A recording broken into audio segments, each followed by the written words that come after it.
Hi everyone and welcome to Bonnie Astrology. Today I'm going to be discussing the astrology of and the horoscopes for December 2025, what this month has in store for your zodiac sign.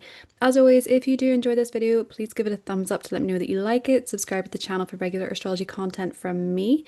And if you want to book a reading with me, specifically for 2026 to see what the year ahead has in store for you, all the information is listed in the description box below at my website. I will be taking bookings for 2026 now. So let's have a little look at the numerology and the astrology of December before I get into the horoscopes. But if you want to click ahead to your horoscope, feel free. I just suggest that you watch for your ascendant sign for the most accurate astrology predictions. But if you don't know your ascendant, say you don't know your birth time, I suggest you watch for the sun sign. And even if you do know your birth time, there's no harm in watching for the sun and the moon as well to give a more complete picture of the month ahead. So, the numerology for December, it is a number 3 month in numerology, and that corresponds to the planet Jupiter, which is very fitting because until the 21st of December, the sun will be going through Sagittarius, which is ruled by Jupiter. So, this month instantly has this very social, rather light-hearted feel to it. It's optimistic. It has the potential to be more joyful and more expansive. And that is a really lovely energy that corresponds with Jupiter, especially because Jupiter is actually currently exalted in the sign of Cancer. Now, it is in retrograde, which means that all this joyful energy can be rooted in nostalgia, doing things that you used to love to do as a child, that you remember from childhood traditions, family traditions, reconnecting with family or reconnecting with loved ones from the past or people that you grew up with. There can be this very nostalgic feel to December. Now, the downside of this numerology is that we can overdo it, we can overspend, we can overeat, we can overdrink, we can perhaps be too focused on the superficial rather than the spiritual. And there is a lot of spiritual energy connected to December as well. Neptune is going direct at 29 degrees of Pisces on the 10th of December. And this is really putting a focus on our Pisces themes because Neptune is going to be going through Pisces direct for the last time until February when it enters Aries, and we will not be experiencing Neptune and Pisces in our lifetimes again. So this is really the wrapping up of this cycle. Now, Pisces in astrology represents spiritual and religious matters. It represents the ocean and our water supplies. It represents pharmaceuticals. It represents migration. It represents psychic connections, meditation. So these themes can be amplified around the time of this station direct. And it's an interesting one because as much as this offers this opportunity for meditation and connecting with your intuition, which you absolutely are recommended to do while Neptune is direct in Pisces, to meditate, to reflect, to lead with your intuition, it can bring a lot of confusion and it can also bring disillusionment, especially around the 15th, 14th, 15th of December. Mars is going to be at the final degree of Sagittarius, another religious sign associated with beliefs.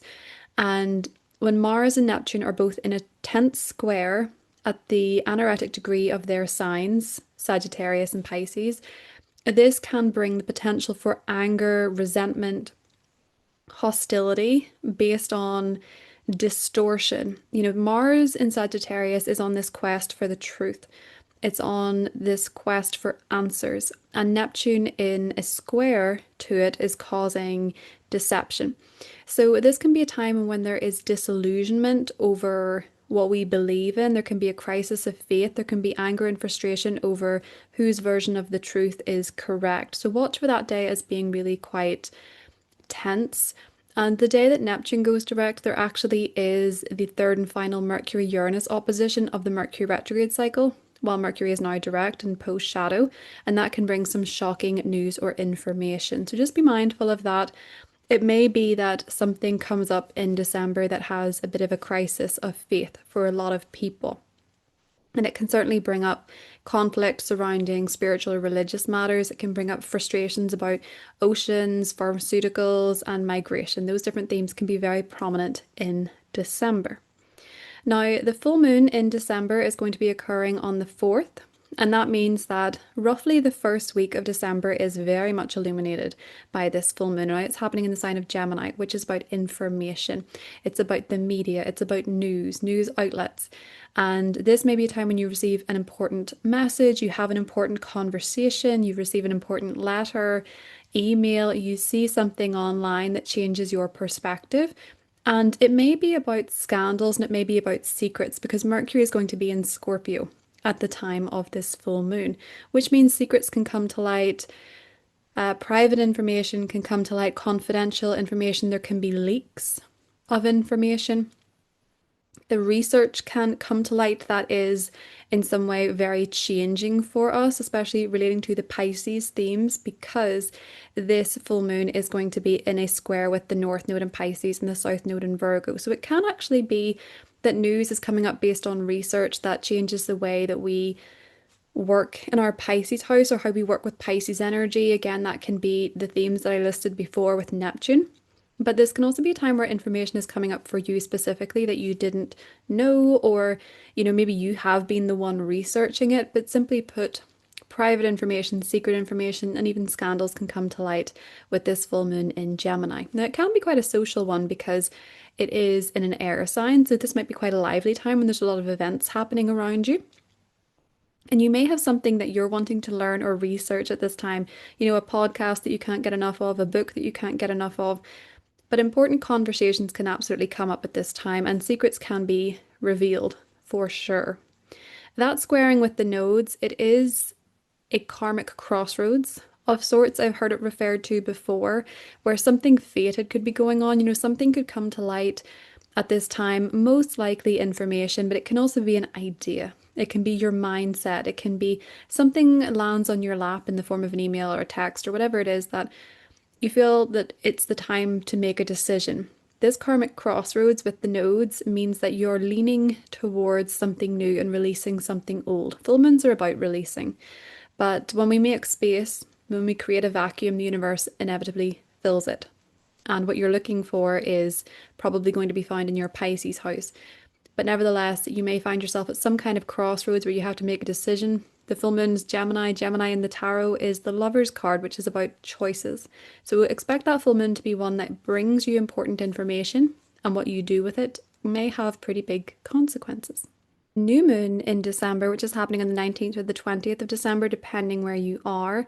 It's in Sagittarius and it's sparking this desire for adventure. You're seeking a new horizon with a new moon in Sagittarius, and with it being ruled by Jupiter retrograde in Cancer, there is a bit of a paradox to this because Jupiter retrograde in Cancer is rooted in nostalgic feelings and sentimentality.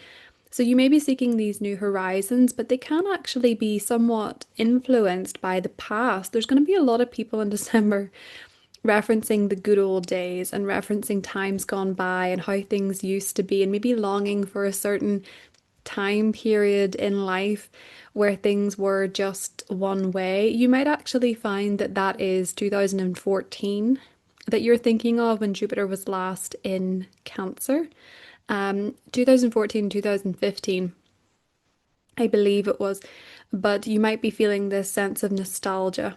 And this is maybe influencing you to take a new route, to take a new direction. And sometimes new directions can be rooted in the past somewhat, whether you take a new job, but you actually find it's right next door to somewhere you used to work, or you meet somebody new and you get into a relationship with them, and then you realize that your families actually know each other from years prior. They weren't a stranger to your parents, but they were a stranger to you. There can be a sense of past connections coming up with this new moon. So whatever it is that you're going towards, where you're seeking truth, where you're seeking knowledge, where you're seeking wisdom, and you're looking for a new horizon, you may find that it has some roots in it to the past. It is a confusing new moon, however, because it's in a very tight square to Neptune in Pisces, and this means that boundaries are a theme here, especially because it's in a slightly wider square to Saturn in Pisces.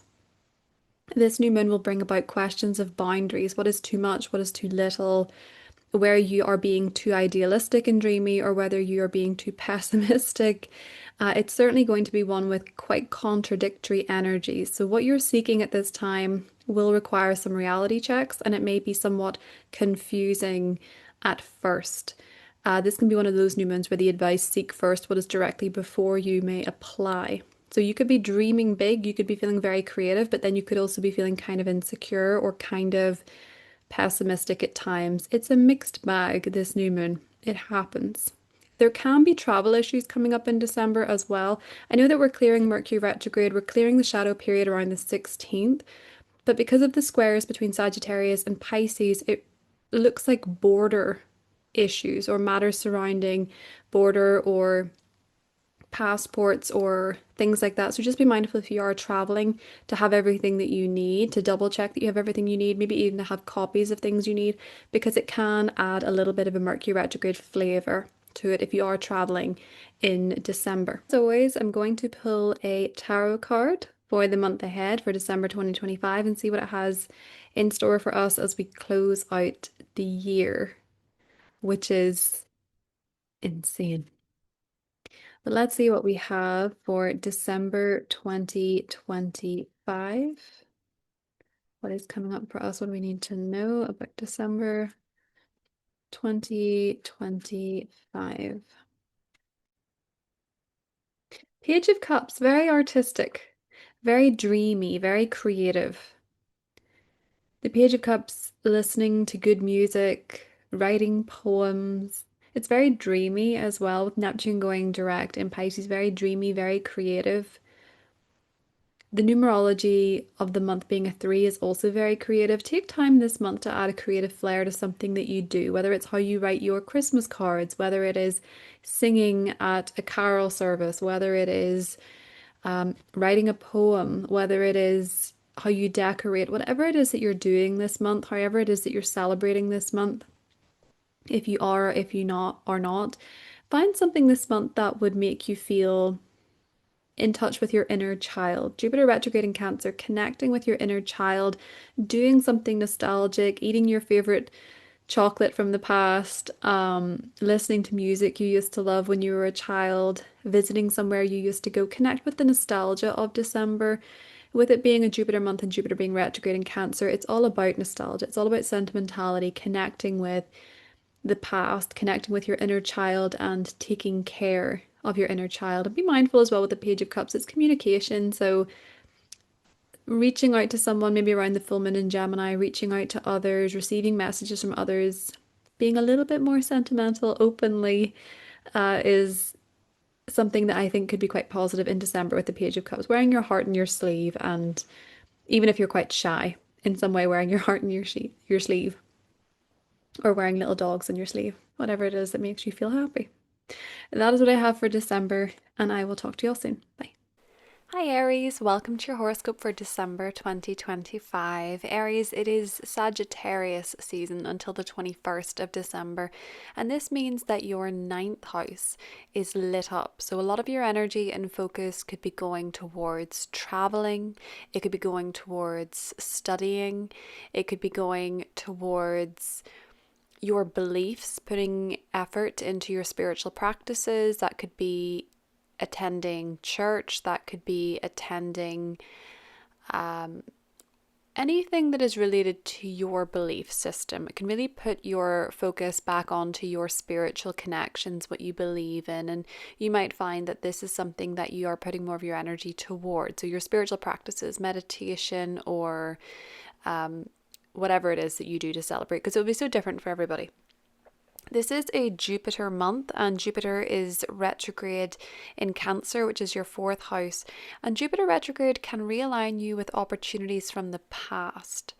So for some of you, you could be traveling to go home, to visit family, to visit people that you haven't seen in a while. Some of you could be traveling to look at property. And with Jupiter retrograde in your fourth house, it can certainly cast a bit of a nostalgic vibe over December. So you could notice some blasts from the past in your Cancer house, and maybe if you were looking for a home or a property, which is common during a Jupiter transit of the fourth house, you could be looking again at somewhere you've looked at before, or looking at somewhere a little bit closer to where you grew up. Some of you might also be researching and studying your lineage, your ancestry, and something like that, with Jupiter retrograde in the 4th house.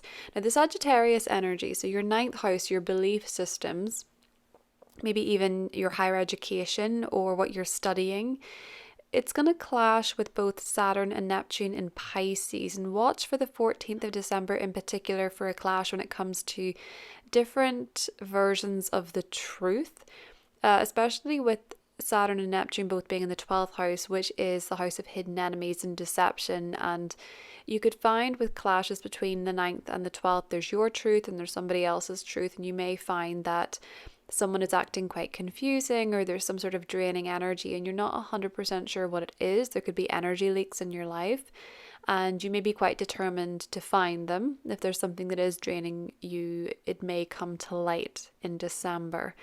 But you could also find with these clashes, especially because Mars and Sagittarius, Mars being your ruling planet, is going to clash with Neptune, you might not be 100% sure what's going on. So be careful where you're putting your energy, because it might not necessarily be exactly what you're signing up for. Your Gemini house hosts a full moon on the 4th of December, and this area of life becomes illuminated. So for you, that's the 3rd house, Aries. Themes of communication come to the fore in the first week of December. So you may be feeling some intense feelings as it is a supermoon. Because Gemini rules the mind and rules your 3rd house, you could be thinking a lot more about 3rd house matters, such as maybe your siblings. You could be thinking about a sibling. You could be thinking about your neighbours and neighbourhood. They could be key players in your full moon story. Or you could just be reconsidering your mindset. You might become very conscious of your own thoughts, and that can be helpful information to have, Aries. You could also find that you're receiving a message or a DM. You could be experiencing important communication. And because the dispositor is Mercury in your Scorpio 8th house, and it is direct in a groundwater trine, this could be quite helpful news. It could even be healing, especially if you are working through something psychologically, as Mercury will be in your 8th house. But it could also bring good news pertaining to your finances, your financial situation, or you might come into information that you weren't aware of about a financial situation, especially if it involves somebody else. Mercury in Scorpio, it's in the 8th house for you, which is to do with joint financial matters. So this could be about taxes, this could be about inheritances and mortgages, and this full moon could help bring you clarity on what you need to know. Now, Neptune is going to go direct in Pisces on the 10th of December, which is your 12th house. This is a very sleepy house, and Neptune being at 29 degrees for the rest of December, for all of us Aries, it's a beautiful time to meditate, to connect with your dreams and connect with your spiritual side, but especially for you, because this is your 12th house, you can feel very psychic, but it can also maybe make you feel a little bit tired, because when you sleep or when you meditate this month, Aries, you'll find, especially after the 10th, that you get these really clear visions. And you can really rely on your intuition for guidance. There's a lot of signs and synchronicities. They can be quite loud. With Neptune direct finishing its time in Pisces, it can begin to lift this veil when it comes to your 12th house. And that can be about hidden enemies. It can be about the way that you avoid something or escape something. It can be about addictions. It can even be how you heal, how you take care of yourself. If you don't have clarity of those matters, how you take care of your mental health, you can get clarity now as Neptune goes direct in this area. If it has been very confusing, it is going to head towards clarity relatively soon. Now this month, Mars, which is your ruling planet and the planet of action, it's going to move into your 10th house on the 15th, and you're going to love this, Aries. Capricorn, Mars in Capricorn, it's a sign of its exaltation, and Mars energizes the theme of ambition in Capricorn. Because you have a Capricorn 10th house, Aries rising in particular is often no stranger to ambition. So with it activating the 10th house, this can mean that you are setting big goals and you're taking a lot of action when it comes to your career, when it comes to your status and your reputation. You will be seen for sure From the 15th, Aries, if you want to be seen by important people, or you want to be recognized for your work, or you want to be recognized for your reputation or a particular goal that you've achieved, this is going to really highlight that for you. And you will feel quite unstoppable, I would think. Now, you can notice some tension in this area because Mars does bring tension wherever it goes. So you could clash with an authority figure, clash with a boss perhaps, or clash with a parent. Mars in Capricorn makes it a great time for discipline, focus, and drive to work on your goals, but do be wary of workaholism and working too hard, Aries. There is a new moon in Sagittarius, which is your 9th house, on the 19th or the 20th of December, depending on where you are, December. This new moon is going to bring a reset for you and possibly a new beginning in your 9th house. So maybe for some of you, you want to begin a period of study, you want to go to university, college, take a course. In the 3rd week of December, you want to sign up for these things, you want to set that intention. But maybe for some of you, this is about traveling. You're looking for adventure and you're thinking big and considering what new horizons you want to explore. You could be traveling around the time of this new moon. But it can bring you awareness as well of where you maybe want to travel within the next 6 months. You know, you might see a particular country pop up online a lot and you think, do you know what, I'd really like to see Switzerland in 2026, and you start making that plan. And you might also find that maybe you want to study something and you're getting little signs and synchronicities. It is in a square to Neptune, so intuition can sort of be throwing you these different signs and syncs. But because of the square to Neptune, it can be a little bit confusing, even if it is creative and mystical. So you might not have all the answers just yet. You might not have all the clarity that you need on how to make this happen, but it is in a square to Saturn. So when it comes to whatever adventures or horizons that you're seeking, Aries, it can bring some reality checks. So I would say with this new moon, you've got your eye on the adventure, you've got your eye on these new horizons, but there can be some testing when it comes to boundaries about this. You know, maybe there's part of you that's sort of escaping this plan, or there's some sort of self-sabotaging behavior, or there's something getting in the way of you, you know, signing up for that course or taking that trip, or even maybe there's some spiritual confusion going on at this point as well, Aries, that you're looking for clarity on. And there can be something going on with your healing too that is maybe testing your faith. Capricorn season comes in with the solstice on the 21st of December, and this is bringing your career sector, your goal sector, into focus for the next month.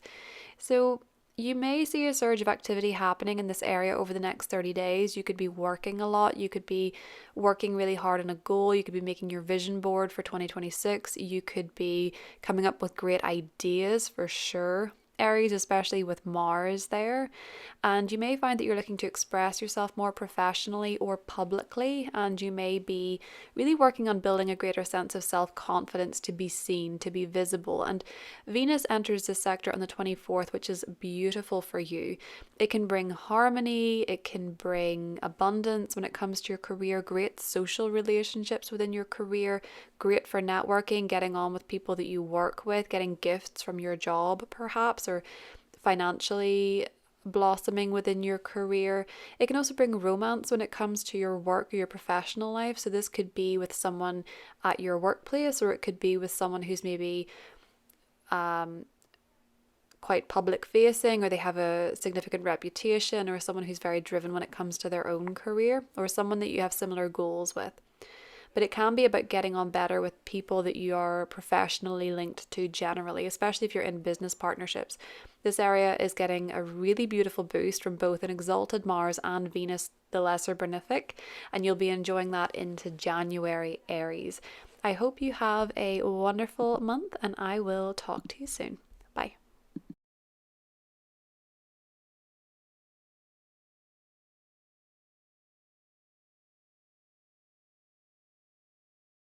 Hi Taurus, welcome to your horoscope for December 2025. Taurus, it is Sagittarius season until the 21st of December. And this means that your 8th house is lit up. So a lot of your energy and focus could be going to 8th house themes. So that could be that you are doing shadow work, you're working on your emotional baggage is the eighth house, so to speak. So it could be that you are really working through some heavy stuff, some big feelings with the eighth house. You could be going through an important transformation in your life. Taurus, you could be facing some fears. You could be going through some sort of crisis, but hopefully not. Bear in mind that this Sagittarius season is ruled by Jupiter, which is exalted in Cancer, and it's a Jupiter month. So this means that for you, talking is going to be very healing for you, Taurus, because Jupiter is retrograde in Cancer in your third house of communication. So if you are doing something that is scaring you or making you nervous, or you're going through some sort of important transformation in your life, Taurus, make sure to connect with people that you trust, maybe siblings, maybe neighbors. These are people in the third house domain, aunts and uncles, or simply it's not about them, it's about communicating, it's about talking. It's about replying to that message that you've left in your inbox for a while from your friend, checking in to see how you are, or maybe it's about reading that book that once really helped you through a challenging time. For some of you, you could actually just be focusing a lot on your finances, though. That's the eighth house domain. So taxes, filing your taxes, working on your financial papers, and maybe sending that email, responding to that message from your accountant. You're back and forth communicating about financial matters potentially, or there could be, a follow-up on some sort of financial matter coming up in December with Jupiter being retrograde. It can be a very nostalgic Jupiter retrograde in Cancer, and this could be for you, Taurus, thinking about, as I say, siblings, neighbors, but it can also just be thinking about school, maybe running into people that you used to study with or you grew up with can also be one way that December plays out for you. You could be hearing from people as well that you haven't heard from in a while, and I feel like because it's in the sign of Cancer, it's something that you're happy to experience. The Sagittarius energy, so your eighth house energy, is going to clash with both Saturn and Neptune in Pisces. And watch for the 14th of December in particular. That's when Mars and Neptune rather, are in a clash. And they're in a clash at the anaretic degree, which is why I'm flagging that one in particular. This could be a clash when it comes to different versions of the truth. So there could be a clash with a friend or a team or a group that you're a part of, maybe clashing about your beliefs or clashing about your different versions of the truth. Just be mindful that while it's not Mercury retrograde anymore, this energy is kind of confusing, and it has the potential to be very draining if you engage with it on a conflict level, because you may not be entirely sure what you're fighting for or what you're fighting about. So it's the best time to practice more compassion for yourself and for someone else, because I think this one could be one of those days when an argument erupts but nobody actually is quite sure what they're arguing about, or it's been misinterpreted. So just be mindful of that one if a friend triggers you or you feel a little bit at odds with a group. Obviously, your own discretion at that as well. You'll know in the situation if that's applying or not. Your Gemini house, which is your second house, is hosting a full moon on the 4th of December. So this area of money, finances, it's illuminated for you, Taurus, and it comes to the fore very much in the first week of December. So you could be feeling some intense feelings about your finances. Maybe your spending is up for review here. It is a super moon, so you could be feeling the need to spend more. Or you could be noticing how much you've been spending, or there's something that needs to be paid for. But what could also happen, Taurus, is that you could be being paid for something. You could be receiving a check at this point. Your finances are very much highlighted. And I think for a lot of you with Gemini, because it rules the mind as a sign, it rules your second house, but it rules the mind as a sign, you could be thinking a lot more about your money. You could be thinking about your spending. You could be having great ideas about money as well and how to make it. And you could be having important conversations about your finances as well.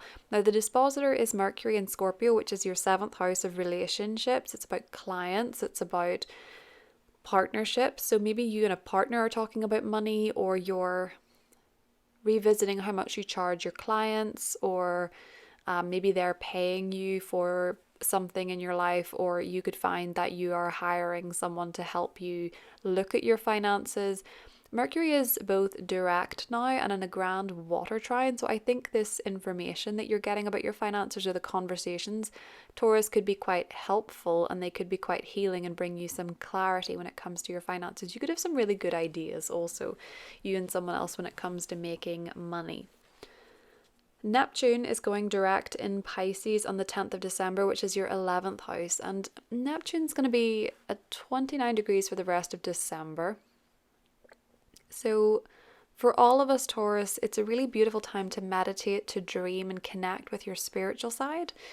And as this is your 11th house, you could feel more psychic about your friendships. You could feel more psychic about your social connections. That's sort of when you just know your friend is about to text you, and they do. Or you could be really tapping into your intuition to help friends. Maybe you're giving them psychic readings, or a friend is giving you a psychic reading, or you're connecting with very spiritual people. This could also be a time when you're very much tapped into manifesting the future and what the ideal version of the future would look like for you, Taurus, and possibly realigning yourself with that.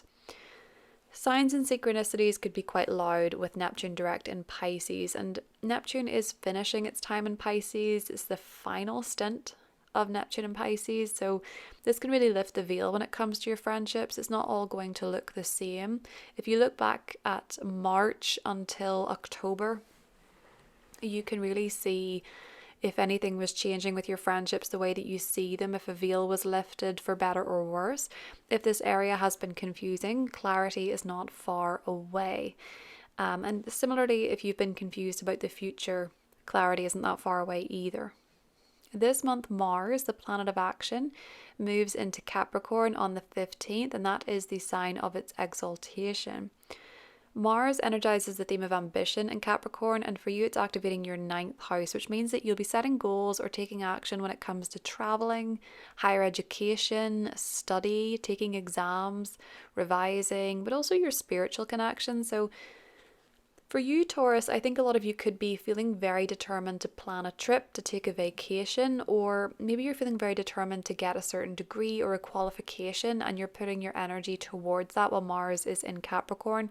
If you do have one of these things in mind, great time to do it, because Mars is exalted in Capricorn and you will have the energy and the focus to put into these matters. But you can notice tension in this area. You might clash with other people about belief systems, what you believe in, or, areas of education, things like that. Mars in Capricorn makes it a great time for discipline, focus, and drive to work on these goals. So for you, when it comes to travel or study, but just be wary of working too hard when it comes to burning the midnight oil for studying and pulling all-nighters and stuff like that. You may have the energy to do it, but Mars gives you the energy and then you overdo it and you crash. So just be careful of that, Taurus. There is a new moon in Sagittarius in your 8th house on the 19th or 20th, depending on where you are in the world, of December. So the 3rd week of December. And this new moon brings a reset and possibly a new beginning to your 8th house. So Sagittarius wants adventure, so you may be thinking big and possibly exploring new horizons within the 8th house. So how can that manifest, Taurus? Well, a new moon in the 8th house can be a time where you are embarking on a new financial venture. So this could be where you are merging your finances with another person. This could be where you are getting a mortgage, a loan, you are getting some sort of bursary. There's money coming towards you, maybe from another source, or you are seeking that money from another source. And you're getting the knowledge that you need to make this happen, or you're getting more knowledge about this venture. It can also, as I said before, with the 8th house, though, be quite psychological. It can be an emotional adventure for you, Taurus, where you're wanting to explore. You're wanting to explore your inner world, your past, your traumas, your patterns. You can maybe also be exploring the occult. Now, it is in a square to Neptune, so it can bring a bit of confusion and a blurring of boundaries. But it's also in a square to Saturn, which can bring reality checks. So boundaries are very much tested with this new moon. And for you, Neptune and Saturn are both in your friendship sector. It is also your sector of groups, teams, and the future.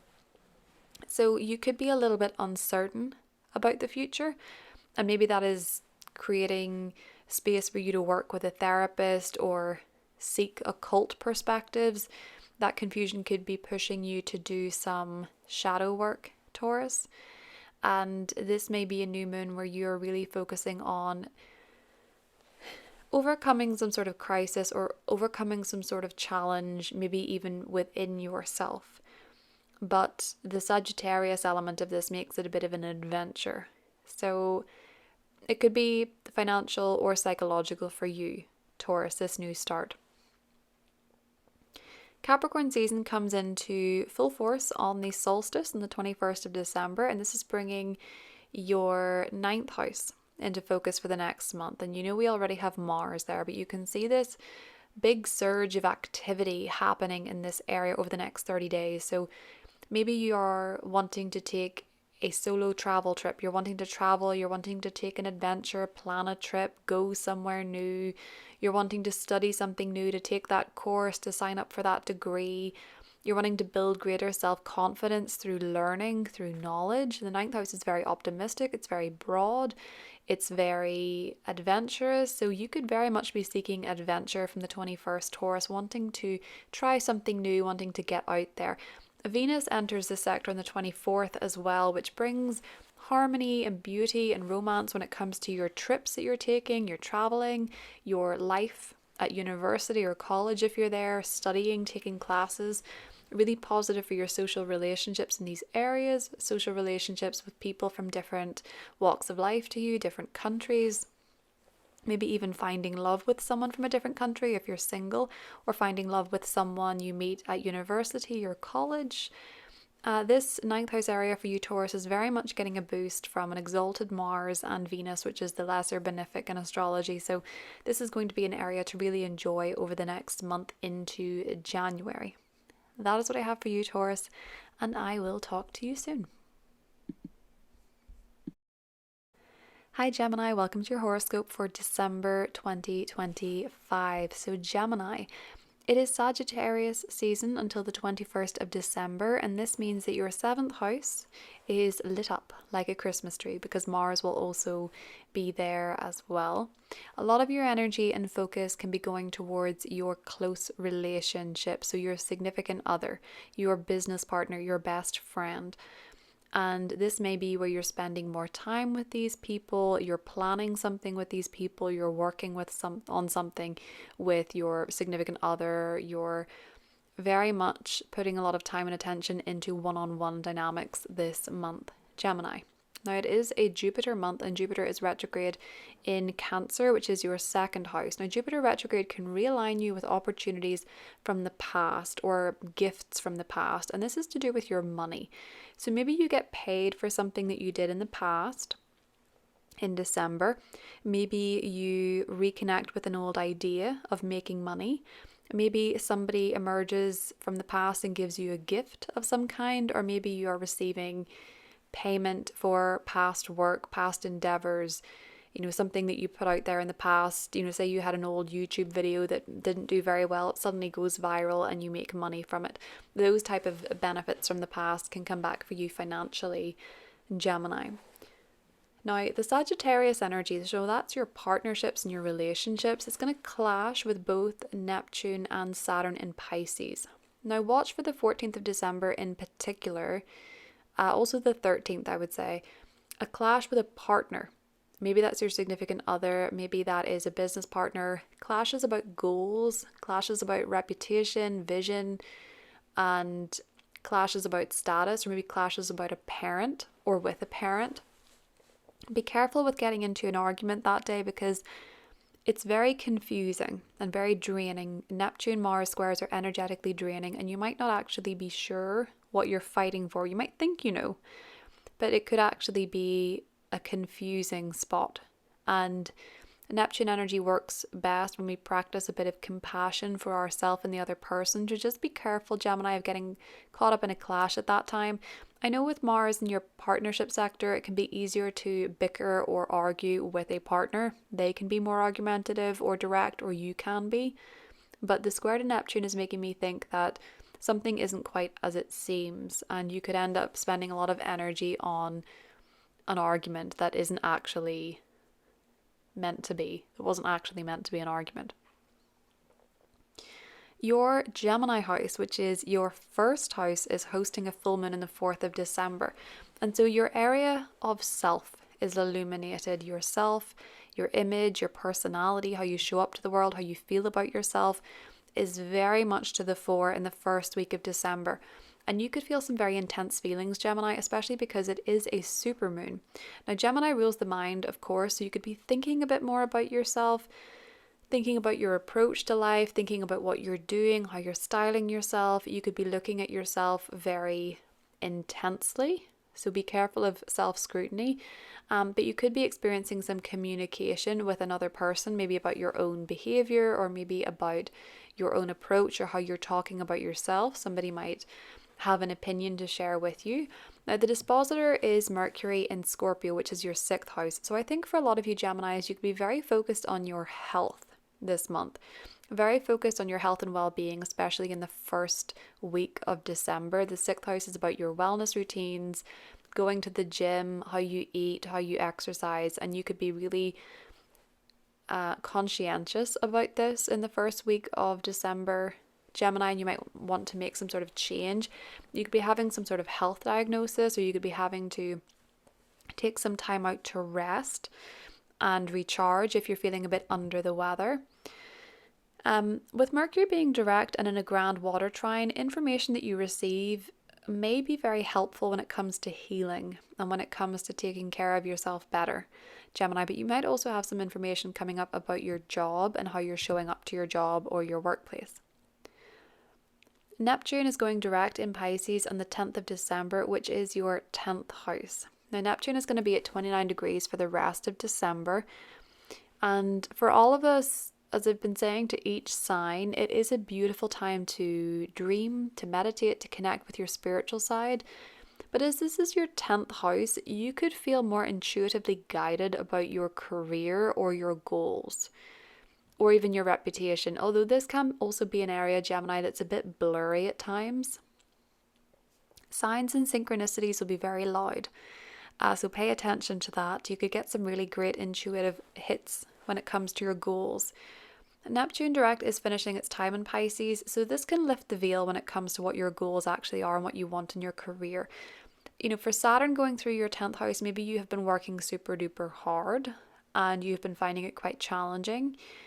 There's been more burdens or responsibilities, but for some of you with Neptune being there, you can just want to escape responsibility altogether. You know, you can have big dreams and visions, but it's hard to put them into reality. So if you've been confused about this area, clarity is not far away, as this is the final stint of Neptune in Pisces, Gemini. So pay attention to what your intuition or your dreams are telling you, especially if they're linked to your goals.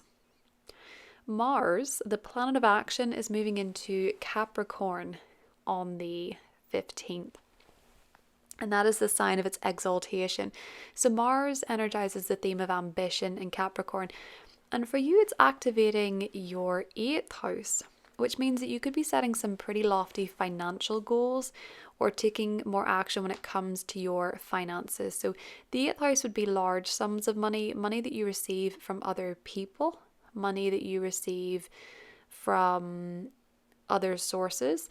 So you could find that there's a lot going on when it comes to maybe an inheritance or wills, or when it comes to joint financial relationships. There can also be more tension in this area. So maybe some of you are going through a legal battle about money or inheritance, or you are perhaps arguing with your partner about joint finances or something like that. Mars can bring tension, but it's very dynamic. So for you, Gemini, this feels like it's a great time for these matters. You'll feel very disciplined with getting your taxes done or seeking the right accountant, or you'll feel very driven to get your financial affairs in order. But be wary of, with Capricorn, perhaps working too hard in these matters. One other way that this can play out with the 8th house is sometimes this is where we do a lot of shadow work. Mars going through the 8th house can be when you have that bravery to face tough stuff from the past. If you've been struggling with something mentally, psychologically, emotionally, the 8th house is typically where we work on those matters. So maybe for you, Gemini, you're working on something from a shadow work perspective with a counselor or a therapist, or you could be going down alternative routes with that as well, with Mars going through the 8th house. The 8th house is also the occult. There's a new moon in Sagittarius in your relationship sector on the 19th or the 20th of November. So this new moon brings a reset and a new beginning when it comes to your relationship. So for some of you, this could be a new relationship on the horizon. For some of you, this could be a new beginning within an existing partnership. So this could be getting engaged, getting married. This could be taking your relationship up a notch with this new moon in Sagittarius coming around in the 3rd week. So maybe over the next 6 months, you have plans to change your relationship, or you are seeking a new relationship, or you are developing a new relationship that comes about with this new moon. As I say, it can also be business relationships as well, or a very close friendship.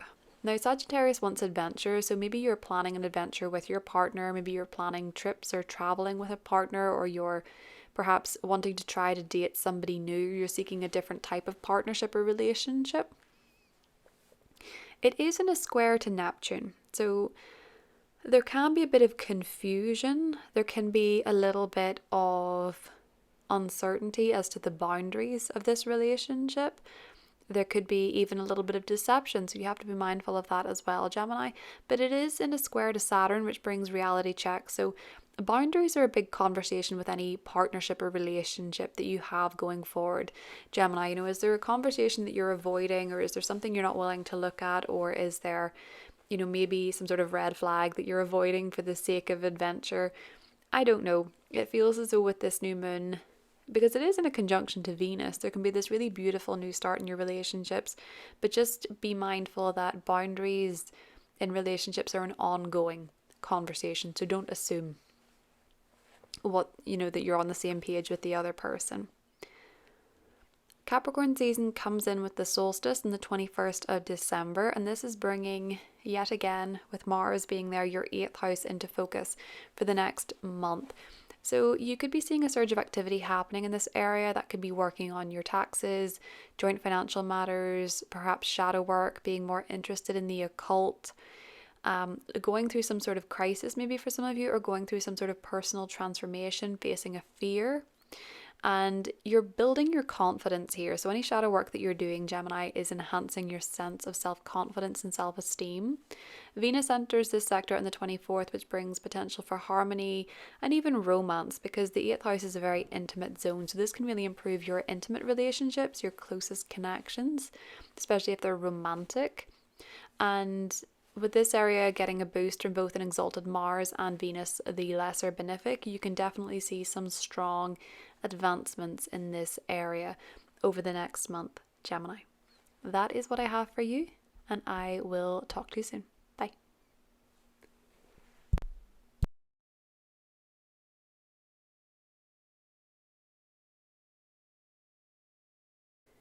Hi Cancer, welcome to your horoscope for December 2025. Cancer, it is Sagittarius season until the 21st, and this means that your 6th house is getting lit up like a Christmas tree. So a lot of your energy and focus could be going towards your health and your well-being, how you take care of yourself, the gym classes that you take, the diet that you have, the exercise that you do, the meditations that you do, whatever it is that you do in your routines to take care of yourself, Cancer. It's being lit up this month, and that often means that we focus more on these areas. We go to the gym more, we buy healthier foods, we lean towards learning more about nutrition. And especially for you, because Sagittarius is ruled by Jupiter. It's a Jupiter month, and Jupiter is retrograde in your sign, which is the physical body. So Jupiter can realign us with the past in a way that is beneficial to us. Maybe you are bringing back a way of taking care of yourself that used to work for you, a way of eating, a way of exercising, or it's just bringing your attention and focus back onto yourself, Cancer. So you could be noticing that you are, maybe wanting to reconnect with yourself, to really put the focus back onto you and how you do look after yourself. But it can also be with Sagittarius season that you're thinking about your work and the services that you provide and how they align with you as an individual, as an ever-changing individual. Now, this Sagittarius energy can clash this month quite a bit with both Saturn and Neptune in Pisces, which is your 9th house. So pay attention for the 14th of December in particular, because Mars and Neptune are going to be in this square, both at the anaretic degrees of Sagittarius and Pisces. So there can be different versions of the truth going on that cause conflict and debates. Nobody's really sure what the other person's intention is or even what they're fighting for. So be mindful of that date. Try to avoid conflict, although that, it can be a time where we maybe want to avoid conflict also. You can sort of be in either camp, but it's confusing and it's draining when it comes to conflicts and disagreements. So watch out for that day, because you might not be 100% sure what you're arguing about, and especially if it involves your job or your co-workers or your employees. It's not the best day for getting into a disagreement about politics or religion or something like that. It's a better time to practice compassion for yourself and others with that clash of energies. Sometimes there can be, with Mars squaring Neptune at the final degree of each sign, I think this could be a time where there's maybe something going on publicly that people are, feeling very frustrated about, and it can lead to tension in your workplace. Or it can even maybe just be where it could be where you're feeling that tension physically and you need to step away from it for a bit. Your Gemini house, Cancer, hosts a full moon on the 4th of December, and this area of life is illuminated. So this is the 12th house for you, which is about your sleep. It is about meditation, rest, retreat. And maybe the first week of December, Cancer, you're feeling kind of tired. Maybe you're feeling kind of run down. You need more sleep. Your dreams can be super vivid. Maybe somebody has let you down. Maybe someone has disappointed you. Maybe you just need some time to recuperate and step away from all the chatter that's going on. Gemini rules the mind, so maybe you're thinking a bit more about the past with the 12th house, but it can also be that you're maybe thinking more about your subconscious mind. Maybe you're keeping a dream journal, you're writing down your dreams, or even noting them on your phone or through voice notes, because they're feeling quite profound and they're very vivid at the moment. So maybe this is the time to dream journal. You could also be experiencing important communication in your sleep, maybe from deceased relatives, or maybe just through a sign or a symbol. The dispositor is Mercury in Scorpio in your 5th house, and it's direct and it's in a grand water trine. So the information that you receive could be healing or helpful, Cancer. With Scorpio being in your 5th house, there could be something coming to light for you about a romantic prospect, or a secret coming out about one of your children. Maybe they have something to tell you, or it could be that you're actually maybe wanting to let go of something creatively. A creative project that you're working on maybe is not satisfying you in the way that it used to, Cancer, and you're wanting to let that one go. Or maybe you find someone has been quite creative with the truth. Now, Neptune is going direct in Pisces on the 10th of December, which is your 9th house. And Neptune's going to be at 29 degrees for the rest of December. So this is a great time to connect with your spiritual side. It's in a rather spiritual house for you, the 9th house. That can be where you're exploring different belief systems, or maybe you're finding that different belief systems that are possibly quite different to each other or sort of blurring together for you. Neptune tends to blur the boundaries, so maybe you're exploring different belief systems. Say for one, you are exploring Christianity, but you're also a big advocate for the tarot, and those don't necessarily connect the way most people would think. They don't connect, most people would think, basically. And you're sort of noticing a bit of a blurry of the boundaries, and you're connecting with all sorts of different spiritual belief systems, or different parts of yourself are coming together to make something unique to you.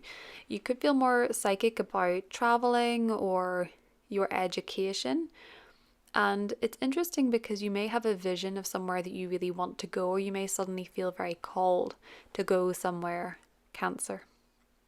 Signs and synchronicities can be quite loud with Neptune being direct in Pisces, but if you've been confused about higher education or what to study, or you've been confused about where to go or what to see in the world, where to travel, or what you believe in, Neptune going direct can help lift the veil on that.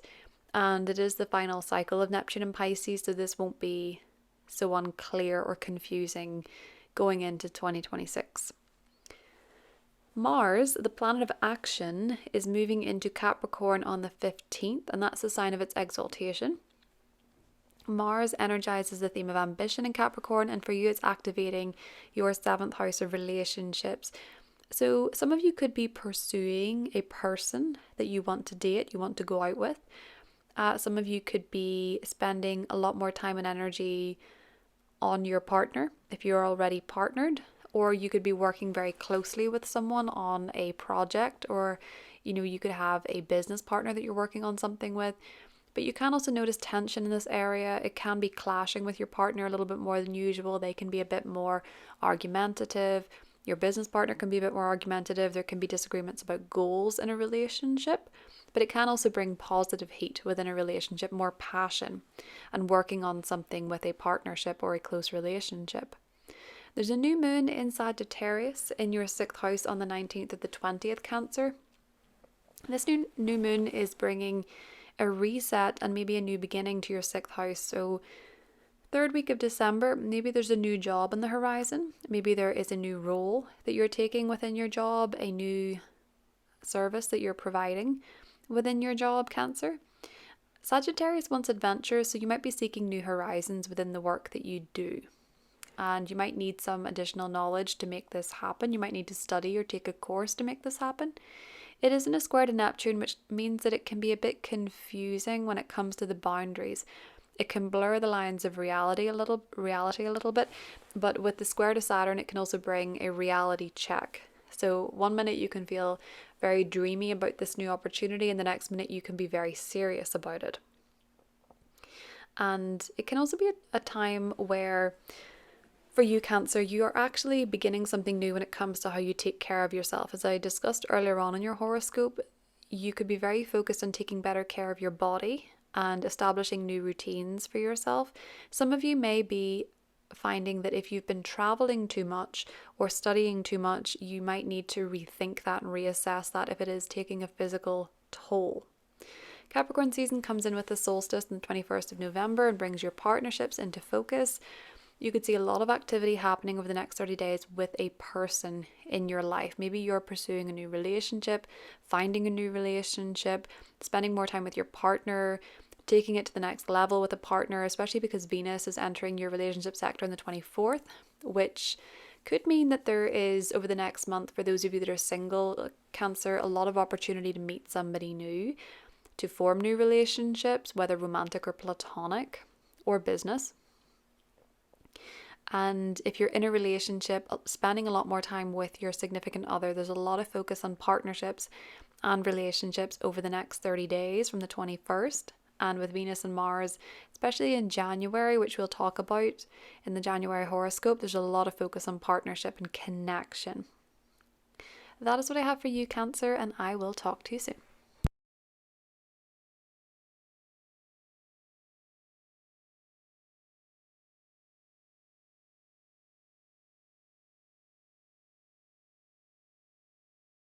Hi Leo, welcome to your horoscope for December 2025. Leo, it is Sagittarius season until the 21st of December, and this means that your 5th house is lit up. So a lot of your energy and focus could be going to 5th house themes such as children. If you have them, you could be spending a lot more time with your kids. You could be spending a lot more time doing activities with your children, socializing with your children. There could be a lot going on in the lives of your children. And this can be whether they are, at child age or they're your adult children, just spending more time with your offspring. This is a Jupiter month, and Jupiter is retrograde in Cancer in your 12th house. So maybe, with the 5th house being very party oriented and social and fun, you might be still feeling a little bit like the most fun that you're having, Leo, is at home by yourself, retreating, taking time to be cozy, taking time to rest and chill out and take care of yourself. Jupiter retrograde in the 12th house, you can really be connecting with nostalgia and coziness, and you might not necessarily feel, even if the 5th house is a very social time, the 5th house season is a very social time, you might not necessarily feel that you want to go to every party that you're invited to. The best party for you, Leo, might actually be at home for once. But it can be a time when you're just simply wanting to spend time at home with your kids, or if you're dating or there's romantic prospects on the horizon with the sun going through your fifth house, maybe you're wanting to date privately and keep it very quiet on the down low, not be seen out in the town kind of thing.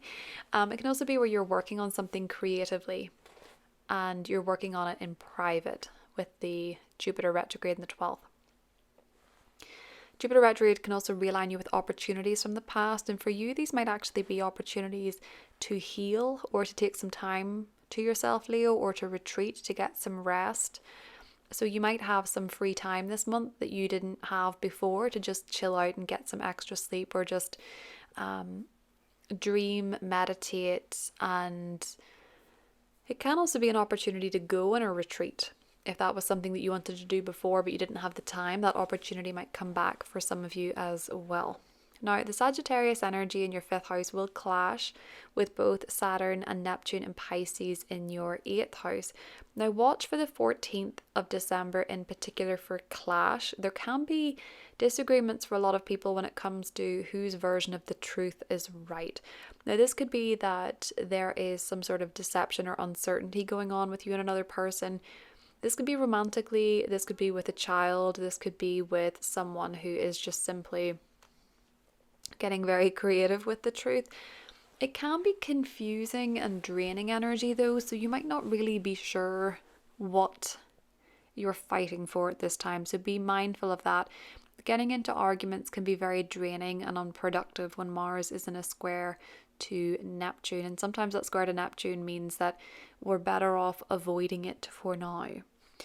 Your Gemini house, which is your 11th house, is hosting a full moon on the 4th of December. And therefore, your social life is illuminated. So your friendships, your teams, the groups that you're a part of come to the fore in the first week of December. And this can bring a social activity. This can bring somewhere like a party. It can bring a networking event, it can bring a gala, any sort of big event that connects you with your friendships or the people that you're in teams with or that you're in groups with, Leo. They can come to the fore in the first week of December, especially around the 4th. Now, it is a super moon, so this can sort of be a more emotional time than usual. Because Gemini rules the mind, you could be thinking a lot more about the teams that you're a part of, the groups that you're a part of, how you communicate with each other, and there may be important communication about matters in this area. But the dispositor is Mercury in Scorpio in your 4th house of home and family and property, and it's going to be direct and in a grand water trine. So there can be healing or helpful conversations coming up for you at this time. It can also be a time where some of you are hosting a social event at home, or you're socializing with family, or you're socializing with a small intimate group of people, because the 4th house is activated with Mercury in Scorpio. And you might also come into some information that you didn't know. Someone in your social circle might be sharing interesting but private information with you, Leo. But it certainly is a time when you could be hosting friends in your home or spending time with a small, intimate group of people. It can also be a time when your friendships are more front and center, and one of them could certainly be sharing a secret with you with Mercury and Scorpio, that's for sure. Neptune is going direct in Pisces on the 10th of December, which is your 8th house. Now, Neptune is going to be at 29 degrees for the rest of December, which is a beautiful time to meditate, dream, and connect with your spiritual side. Now, as this is your 8th house, Leo, you could feel more psychic about this area, and you could be very much tapping into your intuition for guidance. Now, with Jupiter in the 12th and Saturn and Neptune and the North Node in the 8th, a lot of you do seem to be going through grief, grieving someone that you've lost, grieving the end of someone's life, or grieving the end of a relationship, or grieving the end of some chapter in your life. A lot of you could really be focusing on healing from that with Neptune at 29 degrees, and you could even be feeling more connected to people on the other side. So some of you could be going to mediums, psychic mediums, mediumship events, or really wanting to connect with the other side, and you could be having dreams about people that have passed over. You could be noticing signs and synchronicities directing you in a new direction, maybe in your life, Leo, directing you through a challenging time. The eighth house is also to do with crises, so some of you could be going through a crisis in your life at the moment. Just remember that Neptune going direct can actually bring some clarity here and help lift the veil a little bit when it comes to eighth house matters. So maybe lifting the veil as well when it comes to financial matters. And if this area has been confusing, clarity is on the way. This month, Mars, the planet of action, is moving into Capricorn on the 15th, which is the sign of its exaltation. And Mars energizes the theme of ambition in Capricorn. And for you, it's activating your 6th house, which means that you will be setting work goals, you'll be setting goals pertaining to the services that you provide within your work, taking more action when it comes to your job, but also health and fitness. Mars going through the 6th house can be a time where people go to the gym more, they run a marathon, they have some sort of health goal that they're working on. You could be very focused, Leo, on something health-wise at this time, wanting to get fit, wanting to get active, or wanting to take better care of your health through what you eat or how you maybe meditation, whatever it is that's in your routine that best takes care of you for you. Mars going through here can really activate that. But there can also be tension in this area where maybe you are noticing there's a little bit more of attention within your workplace. Maybe you're a bit busier at your job as well. There can be disagreements with co-workers or employees. But Mars in Capricorn makes it a great time for discipline, for focus and drive to work on your goals when it comes to your work and your health, but do be wary of overdoing it in this area. There's a new moon in your Sagittarius 5th house on the 19th or 20th of November, depending on where you are, and this new moon is bringing a reset, Leo, and possibly for some of you a new beginning when it comes to your 5th house in the 3rd week of December. So the 5th house is to do with your children, your children's lives. For some of you it could be a pregnancy, for some of you it could be a new chapter in the life of a child, for some of you it could be a birth, for some of you it could be new romance, new love with the 5th house, and for some of you it could be a new creative project or endeavor. And Sagittarius wants adventure, so this could be that you have a child that's traveling, or this could be the new adventure of motherhood, or this could be getting into a romance with someone who's from a different background to you or a different country to you, or it could be trying to date people that are a bit different than what you are used to, just experiencing new horizons, Leo, essentially. It can also be a time where you're attending a party, a play, a performance, a concert. New moons in the 5th house can bring about concerts. It isn't a square to Neptune, but it's very creative. This is your sector of creativity, so for you it feels like this could be something very creative, but there's also a little bit of confusion with Neptune and testing of the boundaries. So maybe when it comes to your children, there's a bit of confusion about boundaries. There's a need to check the boundaries with your children if they feel that you are invading their privacy, or if you are perhaps, maybe if it's not to do with children and you're dating at the moment, if you're dating somebody new, maybe it could be that there's a boundary check or a bit of confusion about how either of you sees the relationship with the square to Neptune in the 8th house. So new beginnings are on the horizon, but they are possibly a little bit confusing initially, and the boundaries in this new beginning may be tested back and forth for a little bit of time before you're certain of what this is.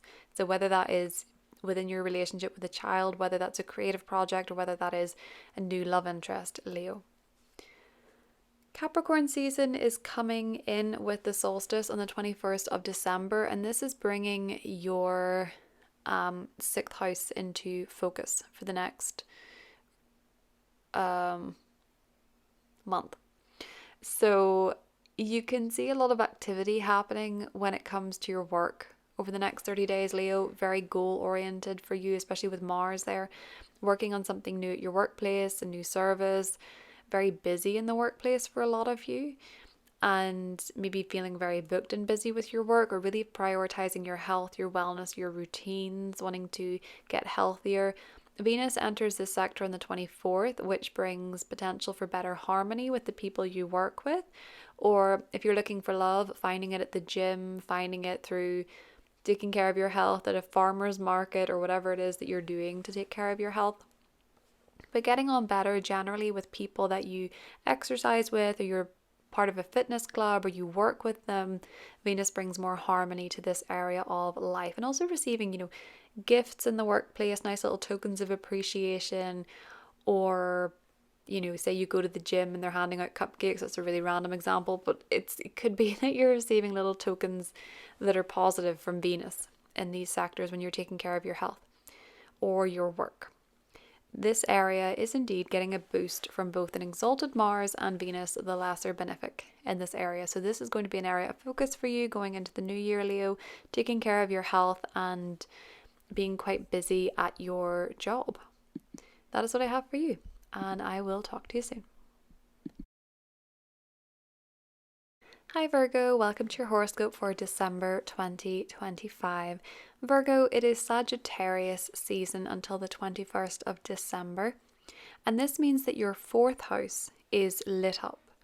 So a lot of your energy and your focus could be going towards 4th house themes such as home, family matters, property matters. And this could be where you are perhaps looking for a property, renovating, redecorating, spending more time with family, spending more time with home, or even looking into your lineage or your ancestry. Sagittarius is ruled by Jupiter, and Jupiter is retrograde in Cancer in your 11th house. So Jupiter retrograde can realign you with the past in a benefic way, in a positive way. So you could be reconnecting with old friends that you haven't seen in a while, having get-togethers with friends where you've been too busy to connect or see each other in person, connecting with people that you were in a team with before, or people that you were in some sort of organization or social network before. You've connected with these people socially but haven't done in a while, and you can have some blasts from the past when it comes to friendships and social activities. There can also be social events that come back round again that maybe you missed before. It can also be with this 4th house, 11th house connection, Virgo, that you are maybe having some friends over to your house, or you're having a get together that mixes both your friendships and your family. Now, the Sagittarius energy in your 4th house of home and family, it is going to clash with Saturn and Neptune in Pisces in the 2nd, 3rd week of December. Watch for the 14th of December in particular. I'm highlighting that because Mars and Neptune are both going to be at the anaretic degrees of Sagittarius and Pisces, which can highlight a clash when it comes to different versions of the truth or rows about beliefs. Now, it's happening in your family zone and your relationship zone. So there can be a clash between maybe your partner and your family, or a clash about family matters with a partner, or vice versa. It's a confusing and draining energy with Neptune, and it blurs the lines and it blurs the boundaries. So be mindful of overstepping them. But also, I would say be careful of getting into conflict in general, Virgo, because nobody is quite sure what is going on with Mars and Neptune in a square. So it's best to sort of step back and practice compassion for yourself and others. Mars is going to move into an exalted position in Capricorn not long after. So if you want to take action on something, I would suggest you wait until then. But we'll get to that in a second. Your Gemini house, Virgo, is going to be hosting a full moon on the 4th of December. So 4th of December, but within the first week of December, themes of career, of goals, of reputation, of status come to the fore for you. And you can feel very intense about your career or your goals, or maybe even about an authority figure, a parent, a boss. And it is a supermoon which really highlights this, it emphasizes this. It's not as strong as an eclipse, but it's pretty strong. And because Gemini as a sign represents the mind, you could be thinking a lot more about your career. But the dispositor of this full moon is Mercury in your 3rd house of communication for you, Virgo. So you may have something that you want to say publicly. You may have something that you want to put out on social media, put out publicly about your career, about your business, or something that you want to say in a public platform, something you say could go viral. You could be posting about something important pertaining to your career, putting your business out in full view of everybody, announcing something to everybody. You have something to say. And this could be something you've been keeping quite secret, or it could be that a secret is, or private information is coming up within your career. It is shared with you. But because Mercury is both direct and in a grand water trine, I think this information is helpful, and I think it can bring clarity when it comes to your career. So maybe some of you, it's a promotion, it is putting out something publicly, it's a career shift, it's a new job, it's information in your workplace that you didn't know about until this full moon. It could certainly highlight a secret or two for all of us, but for you, Virgo, it's very connected to your career. It could also be that your sibling or your neighbor or a cousin or an aunt or an uncle has something to declare publicly with this Gemini full moon. Neptune is going direct in Pisces on the 10th of December.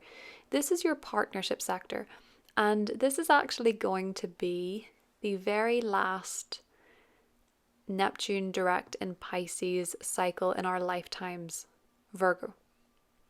So this is your 7th house of relationships. This is very important. Neptune's going to be at 29 degrees for the rest of December. And this is a beautiful time to meditate, to dream, to connect with your spiritual side. But it is also bringing a lot of intuitive hits rather, and psychic awareness when it comes to your relationships. So you could be, if you're single, dreaming of your future partner, dreaming of your future spouse. If you're in a relationship, you could be dreaming more about your partner or connecting to them psychically, having these, when you're in a relationship with someone for a long time and you just know when they're about to text, or you have the same dream at the same time or something like that. Those type of things could be happening for you with this Neptune direct station in Pisces. You could be getting a lot of signs and synchronicities about your relationships. Now, Neptune direct can help lift the veil of confusion when it comes to this matter. So if you have been confused about a relationship, or you have been confused about who a person in your life really is, Neptune begins to lift the veil here. Sometimes with Neptune and Pisces, it can be that you're very rose tinted about somebody, and oftentimes that can be some, worst case scenario, someone who is actually not at all as they seem, someone who maybe is going through significant issues in their life, or they're escapist or avoidant or deceptive. But it can also be that you're actually more attracted to people who are more compassionate, more psychic, more mystical, more spiritual in nature. That can be one way that this plays out as well. Neptune can still connect you to your soulmate after all with going through Pisces. So if you're looking for that, there can still be that connection with Neptune going through this sector. But if this area has been very confusing, Virgo, clarity is not far away. Now, I mentioned before Mars. Mars is going to move into Capricorn on the 15th after that gnarly Mars-Neptune square. And Mars square Saturn in the same week. But Mars in Capricorn, it's a sign of its exaltation. And it harmonizes with you, Virgo, as an earth sign. Mars energizes the theme of ambition in Capricorn. So for you, it's activating your 5th house. And you could be setting goals or taking more action when it comes to your love life. So this can be dating more, whether you're in a relationship or single dating to find somebody, or just dating for the sake of dating, if you find it enjoyable, or if you're in a relationship, having more dates with your partner. Mars is seeking, with Mars going through Capricorn, it's very goal oriented. So you might be drawn to someone who's very professional, or someone who's very successful in their career romantically. Or it could be that you have a creative goal that you're working on, something that you're working on creatively that you want to achieve, a talent or a hobby that's very important to you, where you have goals that you're setting within that. It can also bring a bit of tension in this area, so there can be clashes with people you date, or it can also be, if you have children, there can sometimes be some tension with one of your kids, although you might notice that your kids are more goal oriented and focused on their work or their school, or whatever age they are, focused on something in their life. I can just imagine some of you laughing, saying, I have a 1-year-old. It's like, yeah, they could be very focused on building blocks. You don't know, they're going to have more goals than you could imagine. Mars in Capricorn makes it a great time for discipline, focus and drive to work on your goals, but just be careful of overdoing it, Virgo. Especially if you're working on something creatively and you're so excited and you're so passionate, you can put all of your energy into it and burn out. There is a new moon in Sagittarius on the 19th or the 20th of December, depending on where you are in the world. This is your 4th house of home.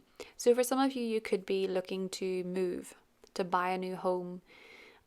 You could be looking for a reset in your relationship to your family, especially if there has been tension with that Mars-Neptune square. And this moon brings that potential for a reset. It is conjunct Venus, and that could be a really positive reset when it comes to your relationships within your family. It is in a square to both Saturn and Neptune, so boundaries are going to be a big part of whatever new beginning is happening here for you. So if you're looking to buy a new property or restructure or redecorate your property, pay attention to boundaries of the actual physical property. That might be important. You know, who owns what land, what you can do with the walls, for example, legally, what's in the deeds. Or it can also be, you know, boundaries within your relationships to your family. There might need to be a bit of a reset there as well, because there could have been confusion and boundaries might have been tested. So this new beginning can be a reset with that in mind for you, Virgo. But I do think for a lot of you, you could be looking to move, or you could be looking to redecorate, or looking for a new chapter within your home and family life for sure. Now, Capricorn season comes in with the solstice on the 21st of December, and this is bringing your 5th house more into focus for the next month. So for a lot of you that are single, from the 21st onwards especially from the 24th, because Venus is entering that sector on the 24th, great time for dating, great time to find a great catch, to meet someone that you would be interested in, great time to pursue love and romance. It could be something you really enjoy over the next month, Virgo. A lot of romantic activity, a lot of love, a lot of creativity with Venus and Mars, which are the cosmic lovers, both in the same sector, and it being the sector of true love and romance for you. So you could definitely see a lot of activity happening in your love life. And even if you're in a relationship, more romantic connections within your partnership, more romantic connections within your relationship. But also creatively, if you're a creative person and you have hobbies that you really enjoy, whatever it is that you love to do, whatever it is that's fun for you, Virgo, concerts, gigs, eating out at restaurants, whatever it is, a lot more time and opportunity, and you're going to really make it a priority to have fun over the next month, which I really like for you, Virgo. That is what I have for you, and I will talk to you soon. Bye.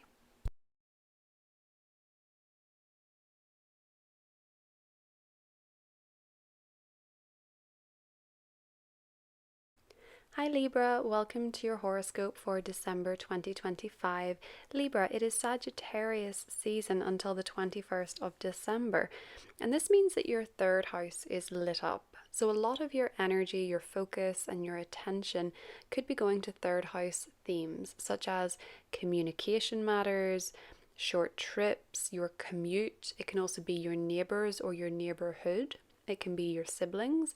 You could be spending more time with these people, or there could be a lot going on for you locally. So you could be taking a lot of short trips on the bus, in a train, in the car, and maybe going to a lot of different events within your local community, or you could be very invested, Libra, in learning something. The 3rd house can be where we take a workshop or a short course, or we listen to a podcast and it's really influencing the way that we live our life or the way that we think. And with Mars being here as well, there can be a lot of your energy going towards your phone, your emails, your website, your social media. These different types of sources can be lit up for you. Now, Sagittarius is ruled by Jupiter, and Jupiter is retrograde in Cancer, which for you is your professional house. This is your public sphere. So this is how you're known by other people. This is how you're seen by the world. It can be your career title. It can also be your boss. It can be your professional goals. It can be the stricter parent. It can be anything that you're working towards. And with Jupiter retrograde here, it can realign you with opportunities professionally from the past. it can bring back old parts of your business into your existing business, or you can reconnect with people who you worked with professionally, or bring back some part of your business that you have put to the side, or any goal that you have put to the side for whatever reason. This can come back into your orbit, Libra. You might also be rethinking what your image is, what your branding is, or how you want to be seen by the world.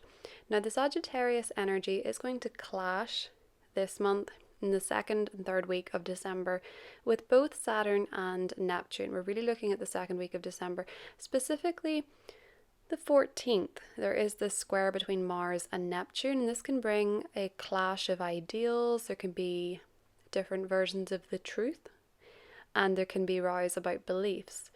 But it can also be confusion about someone's actions. Perhaps you post something on social media and it surprises somebody that you work with, or they're offended by it. Essentially, with this energy, Libra, it can be very confusing, and it can be really very energetically draining. So I would try to stay out of any conflict or aggression at this time, because a lot of the time we're confused about what we're angry at. Anger can be misdirected, or it can be miscommunicated. It's very foggy, so just be mindful of that. Neptune at the crisis degree of Pisces is asking for transcendence and compassion above whatever it is that's frustrating you at this time. Now, your Gemini house hosts a full moon on the 4th of December, and this area of life is illuminated for you, your 9th house. So themes of travel, themes of adventure, themes of higher learning, maybe even teaching, maybe publishing, all come to the fore. The 9th house is where you can plan a trip, take a trip, study something, graduate from something, your higher education. A lot of the time people graduate when there's a full moon in their 9th house. That can be that you realize what you want to study with the full moon in Gemini, because Gemini can bring information and it's very focused on the mind. So for some of you, this full moon is about a trip. For others of you, this is about a graduation or results pertaining to your higher education. For some of you, it could be legal matters coming to the fore as well under this full moon. It is a super moon, so in the first week of December, you may feel very intense feelings about these matters. You may feel very intensely about your beliefs. You may feel very intensely about your education, or you may feel very intensely about a trip that you're taking. And with Gemini energy, the communication could be very important. Its dispositor Mercury is in your 2nd house of money. And so you could be talking about paying for a trip, or paying for education, or your values pertaining to your belief system, what you believe in. Or it could be that you're trying to access the confidence to go for this big adventure that you want to take, Libra. Mercury in Scorpio, it's both direct now and it's in a grand water trine. So you may find that communication and information that comes to light at this time can be very helpful, and it can bring you clarity, especially if you are looking to travel or to seek higher education, or you're going through a graduation. That can be one way that this plays out for you as well, Libra. Now, Neptune is going direct in Pisces on the 10th of December, and this is your 6th house. So Neptune will be at 29 degrees for the rest of December, and it will be at 29 degrees, of course, into 2026 when it leaves Pisces for good in February. And so this is a really beautiful time for everyone when it comes to meditation, or when it comes to connecting with your dreams being more insightful. We're all collectively more psychic at this time. And so you may be really connecting with your intuition. And because this is in your sector of daily practices and wellness routines, this actually might be quite a nice time for you, Libra, to meditate every day, to focus on dream journaling, to make sure that you are connecting with your spiritual self in your day-to-day routines. And you can be more psychic about this. So you might be feeling intuitively guided to change your diet or change the way that you exercise. Or maybe you're leaning to more spiritual practices, or when it comes to exercise, maybe leaning towards swimming or something that makes you feel very in flow. Signs and synchronicities are quite loud. Neptune direct finishing its time in Pisces, this can help lift the veil, Libra, when it comes to your work. When it comes to what you're doing on a day-to-day basis with your job, if there's been some confusion there, this can help lift that confusion, especially as Neptune begins to etch out of Pisces. Now, Mars, the planet of action, is moving into Capricorn on the 15th, which is the sign of its exaltation.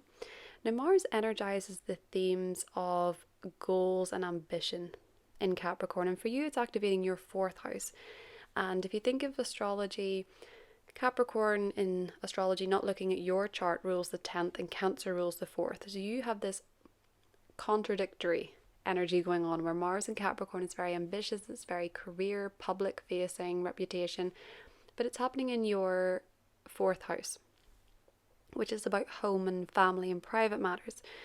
So your goals may be, you might want to work from home more, or you may be embarking on some sort of goal within the home or a family goal. A lot of your energy and attention is going to go towards the home. So Mars going through the 4th house oftentimes occurs when someone is knocking down a wall or renovating or deep cleaning or repainting, doing something within the home that requires a lot of physical energy, or it could even be sourcing a home, going to house viewings, looking for a home, pursuing a home. You could have a lot of goals coming up when it comes to your home and family, Libra.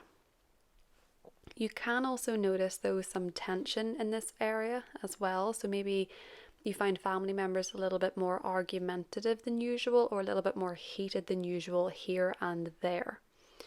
Mars in Capricorn is a great time for discipline and focus and drive. So if you do have a goal within the house, you're very likely to achieve it with this transit, especially after the 21st, because the Sun is going to go into the sector for you and Mars will be there. Venus enters there on the 24th. When Venus enters there on the 24th, this is bringing a lot of harmony and beauty into your home, where you might be finding the right finishing touches, and you might also be getting on better with your family with Venus going through the 4th house. But before that, there is a new moon in Sagittarius, which is your 3rd house, on the 19th or the 20th, Libra, depending on where you are, but pay attention to that 3rd week in December. This new moon brings a reset and possibly a new beginning when it comes to your 3rd house. Now, the 3rd house is quite hard to summarize in its exactitude because it encompasses so many things. It's very versatile. You could be getting a new phone, you could be getting a new gadget like a laptop, a new car, you could be having a reset in a relationship with a sibling or a neighbor, you could be moving to a new neighborhood, you could be working on a project that involves a lot of your mind, a lot of your mental capacity. It feels like you're putting a lot of thought into this new project. You could be seeking greater adventure here. So maybe some of you are getting a car or a van or something to travel more with, or maybe you're getting a passport. And the interesting thing about this new moon is that for some of you, it could be that you are getting a new gadget or a car or a phone for your career, or you're beginning a new commute to your career. But with the squares to Neptune and Saturn from this new moon, there's a lot of focus on testing and retesting the boundaries. They're not always clear with the square to Neptune. They can be overstepped, and Saturn can bring these reality checks. So it's trying to dream big but also be practical about this. So if you have a new phone, make sure that if you're getting a new phone, read the terms and conditions. If you're getting a new gadget, likewise, make sure that you know what the warranty is and things like that. If you're getting a new car, all of these things apply, because the square to Neptune can be kind of confusing. And at worst case scenario, downright deceptive. So just be mindful of that.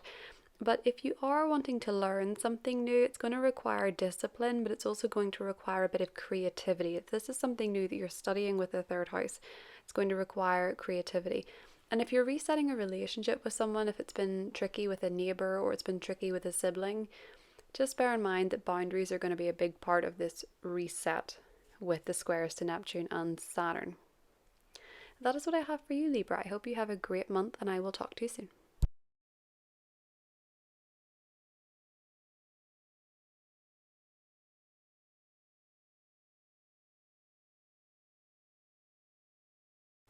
Hi Scorpio, welcome to your horoscope for December 2025. Scorpio, it is Sagittarius season until the 21st of December, and this means that your second house is lit up.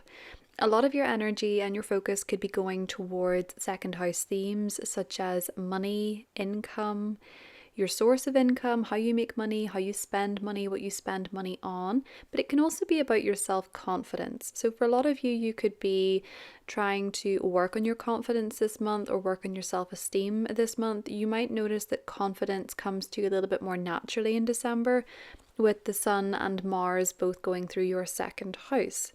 Now, it is a Jupiter month, and Jupiter is retrograde in Cancer, which is your ninth house. So some of you could be realigning yourself with opportunities from the past. Maybe those opportunities were to study, to get a degree, to take a course, or maybe they surround travel, opportunities to go somewhere that you've been before, because Jupiter connects us with the past. So you might be traveling back somewhere that you have been before. There can be a bit of a nostalgic vibe over December. So maybe you're realigning yourself with education, or maybe you're going back somewhere that you have been before.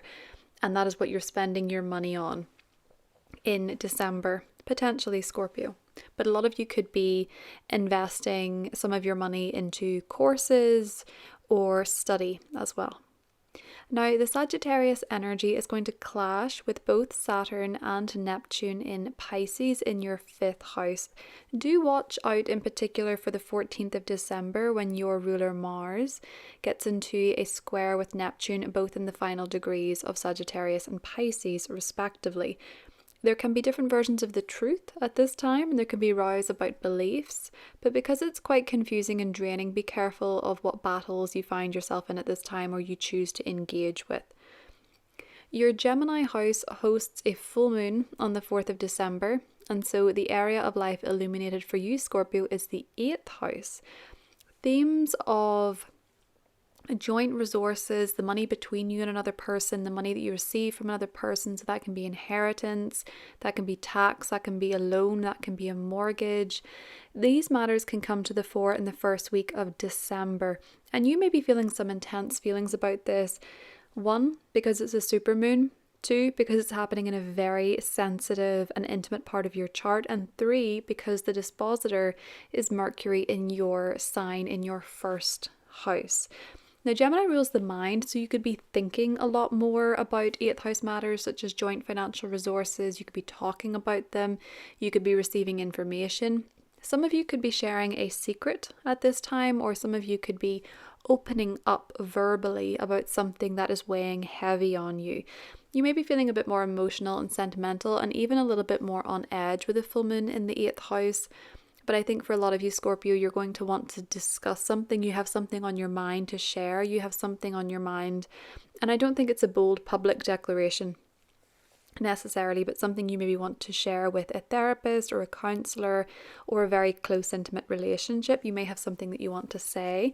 Because Mercury is in your sign and it's in a grand water trine, there's a helpful energy to this. It can even be healing to discuss something, or healing information could be coming your way. Neptune is going direct in Pisces on the 10th of December, which is your 5th house. Now, Neptune will be at 29 degrees for the rest of December. And this is, as I've been saying to the other signs, a rather beautiful time to meditate, to dream, and to connect with your spiritual side. As this is the 5th house, you could feel a bit more psychic about this area. You might have a heightened psychic connection to one of your children or a child in your life. You could be having intuitive hits about your children. You could just sense that something's up with one of them, and you could very well be right. For others of you, it's not to do with children. It can be to do with love or dating. You might have a very strong intuitive sense that something is about to play out in your love life. Or for others of you, you can really be using your intuition to guide you when it comes to creativity and artistic expression. This is a beautiful one if you are an artist, Scorpio, as it's very creative, and it can really help lift the veil when it comes to these areas. So if you've been confused maybe about a child in your life, or you've been confused about a creative project, or you've been confused about your love life, this can certainly help lift the veil when it comes to those themes. Mars, your traditional ruling planet, is moving into Capricorn, where it will be in an exalted position on the 15th, which you're going to love, Scorpio. When your ruler is in the sign of its exaltation, you feel more determined. For you, this is where you're feeling more ambitious, and you may feel that you have more power when it comes to your words. You may feel that you're also, Mars activates where it transits. So for you, this is the third house. You might be taking more short trips. You could be taking more trips in the car, by bus, by train, by boat. You could also be more active when it comes to learning, taking workshops, taking classes. And you might be setting goals when it comes to these matters. Maybe some of you want to learn a language, or maybe some of you are spending more time with a sibling. You can notice some tension in this area though, so you might be putting a lot of effort into your relationship with your sibling, but there can still be tension. There can be tension with neighbours as well. And you may find that if you have a goal related to communication, this is a really great time to work on it. You might be noticing that, if your business is on social media, for example, you're putting out posts every single day and really working hard towards a goal that you have in this area. So that is an interesting one for you. Just be careful with Mars going through the third house. Be careful driving impulsively or erratically or speeding. That can sometimes be tempting for people when Mars goes through the third. There's a new moon in Sagittarius in your second house on the 19th or the 20th of December, depending on where you are. This new moon brings a reset and possibly a new beginning with your finances in the third week of December, and it's in a conjunction to Venus, so this can be really positive for you financially. You might be seeking new adventures, so you might have some big ideas on how to make more money, or you might have a new way of making money that is a new horizon for you, something you're quite excited about. You might need knowledge to make it happen. It isn't a square to Neptune though, which brings a bit of confusion, albeit a bit of creativity too. So it's better for people that are artists, but just be mindful of this if you are beginning a new way of making money. Be mindful of what the boundaries are when it comes to this new job or this new source of income. It might not necessarily be clear yet. Saturn is bringing reality checks and boundaries may be tested. Neptune's very creative and it's very dreamy and rose tinted, so there can be a great vision going on, but there can also be a need to test reality and be a bit more realistic about certain aspects of it. But certainly new moons in the second house, great time to set intentions when it comes to your finances. If you believe in manifestation, this is a great new moon to manifest more money into your life, especially because Venus is there as well. Capricorn season comes in with the solstice on the 21st of December, and this is bringing your third house further into focus for the next month. You could see a surge of activity happening in this area over the next 30 days. So that can be more going on with siblings, with neighbours, with cousins, with extended family. It can also be more going on when it comes to taking short trips and short breaks in different places. It can bring more focus to your car. It can bring more focus to communication. You could find that you're a little bit more direct than usual, Scorpio. And that is because Mars is there. Venus comes into this sector on the 24th and softens the energy. So there's more potential for harmony when it comes to these relationships, siblings, neighbours, etc. And it can also be that you find love locally. If you're looking for love, you could find love in your local neighbourhood, in the local coffee shop. You could find yourself getting on better with your neighbours, getting on better with people in your neighbourhood. And because this area is hosting an exalted Mars and Venus, which is the lesser benefic, it's going to be a really positive area for you, Scorpio, so enjoy that. That is what I have for you, and I will talk to you soon.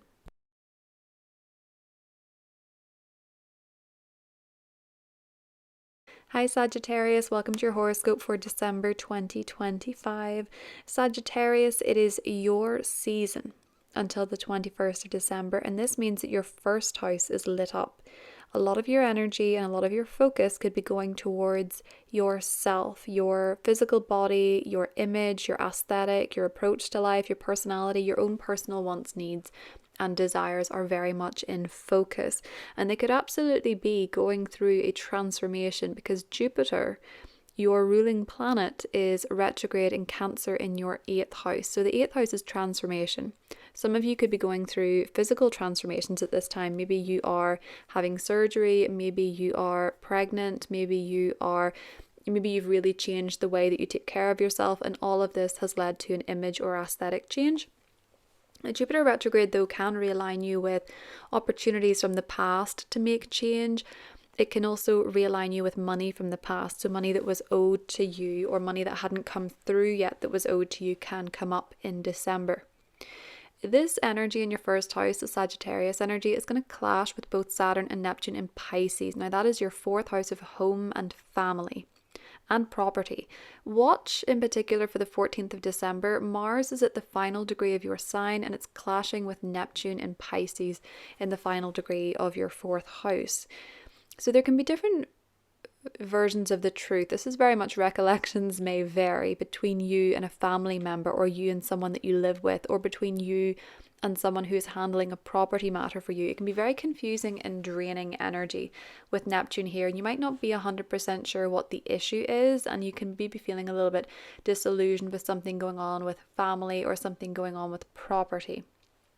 Your Gemini house, which is your relationship house, is hosting a full moon on the 4th of December. So themes of partnerships, relationships, close connections come to the fore in the first week of December. And you may be feeling some very intense feelings about someone else, or they could be going through a very intense time. This could be your significant other, your spouse, it could be your boyfriend, your girlfriend, it could be your closest friend, it could be a very close relationship, and it can be a business partner. A Gemini is associated with the mind, so you could be thinking a lot more about your relationships, or thinking more about the communication that you have with another person. There could even be important communication comes up from a partner in your life, Sagittarius. The dispositor is Mercury and Scorpio in your 12th house, which is so very hidden and secretive that your partner might be revealing a secret to you. Someone in your life might be revealing a secret to you.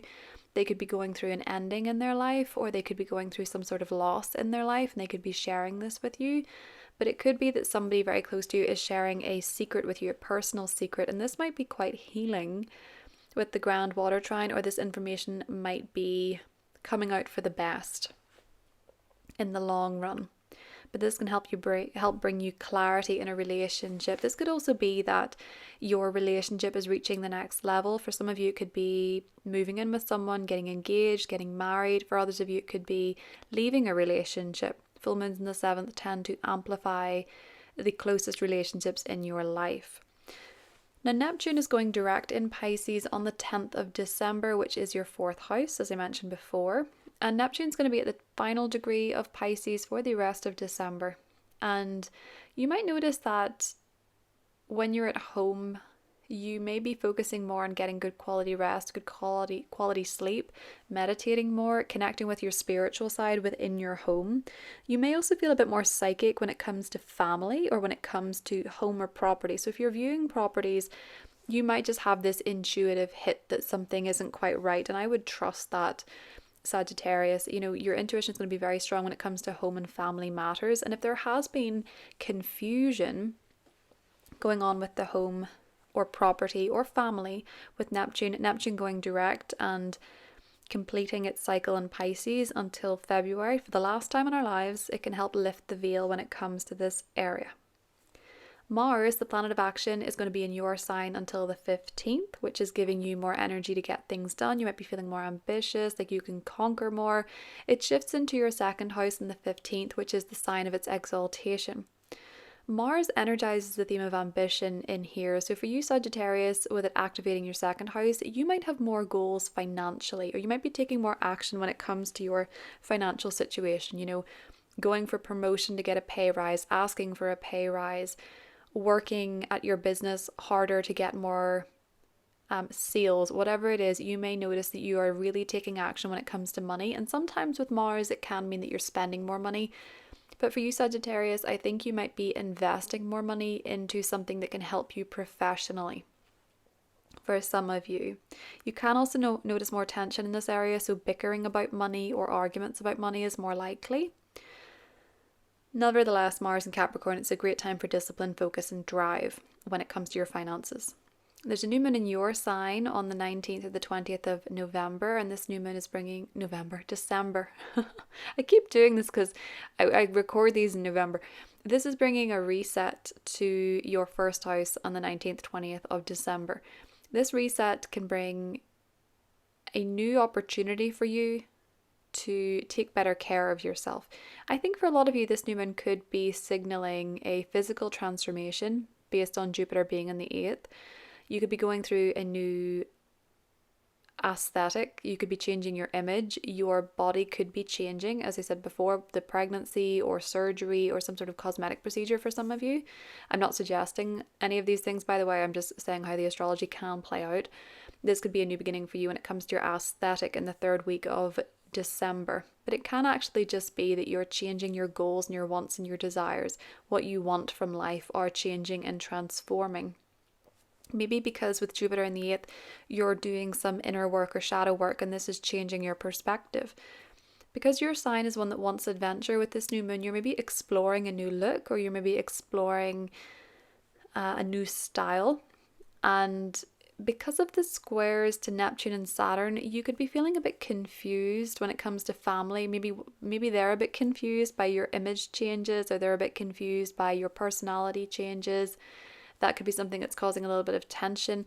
The square to Saturn could also be where someone is wanting to give you a reality check in their mind as to what you're doing or what you're changing. Boundaries can certainly be tested between you and family at this time, or you and someone who is working on your property, or sort of maybe a decorator, interior designer, or something like that as well. There can be tension there. I do feel I do feel for you though, Sagittarius, that with Venus conjunct this new moon, you could absolutely be glowing and you could absolutely be looking really very well with this new moon in Sagittarius. Capricorn season is coming in with the solstice on the 21st, and this brings your money into focus again for the next month. You already have Mars there from the 15th. And you have Venus there from the 24th. You can certainly see a surge of activity happening, developments playing out with your money and your finances, Sagittarius.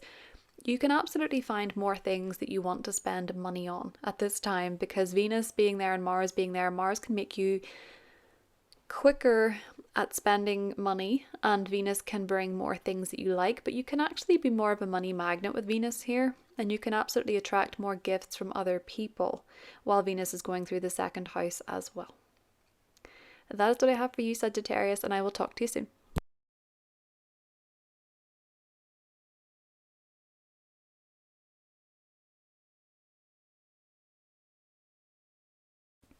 Hi Capricorn, welcome to your horoscope for December 2025. Capricorn, it is Sagittarius season until the 21st of December, and this means that your 12th house is illuminated. A lot of your energy and focus could be going towards 12th house themes. Now, the 12th house is behind the scenes in your chart, and so this means that you could be feeling the need to retreat, feeling the need to get more rest, more sleep, to spend time alone, to take some time out by yourself to recuperate. Some of you could be recovering from being unwell, or some of you could be feeling a little bit more low energy, especially because both Mars and Venus are transiting this sector for part of December. Venus is going to be there until the 24th, and Mars is going to be there until the 15th. And with so much going on in your 12th house, this is sort of the time to get rest and to sleep and recuperate before the planets move into your sign, and your season offers this rebirth for you, Capricorn, to put your head above the parapet and join us again in the world. But do not feel any shame if you need some time to yourself to rest and retreat with so much 12th house activity going on. Now, it's a Jupiter month, and Jupiter is retrograde in Cancer in your 7th house. Now, Jupiter retrograde can realign you with opportunities from the past, and it can be quite nostalgic. Some of you could run into an ex or reconnect with an old relationship, Capricorn.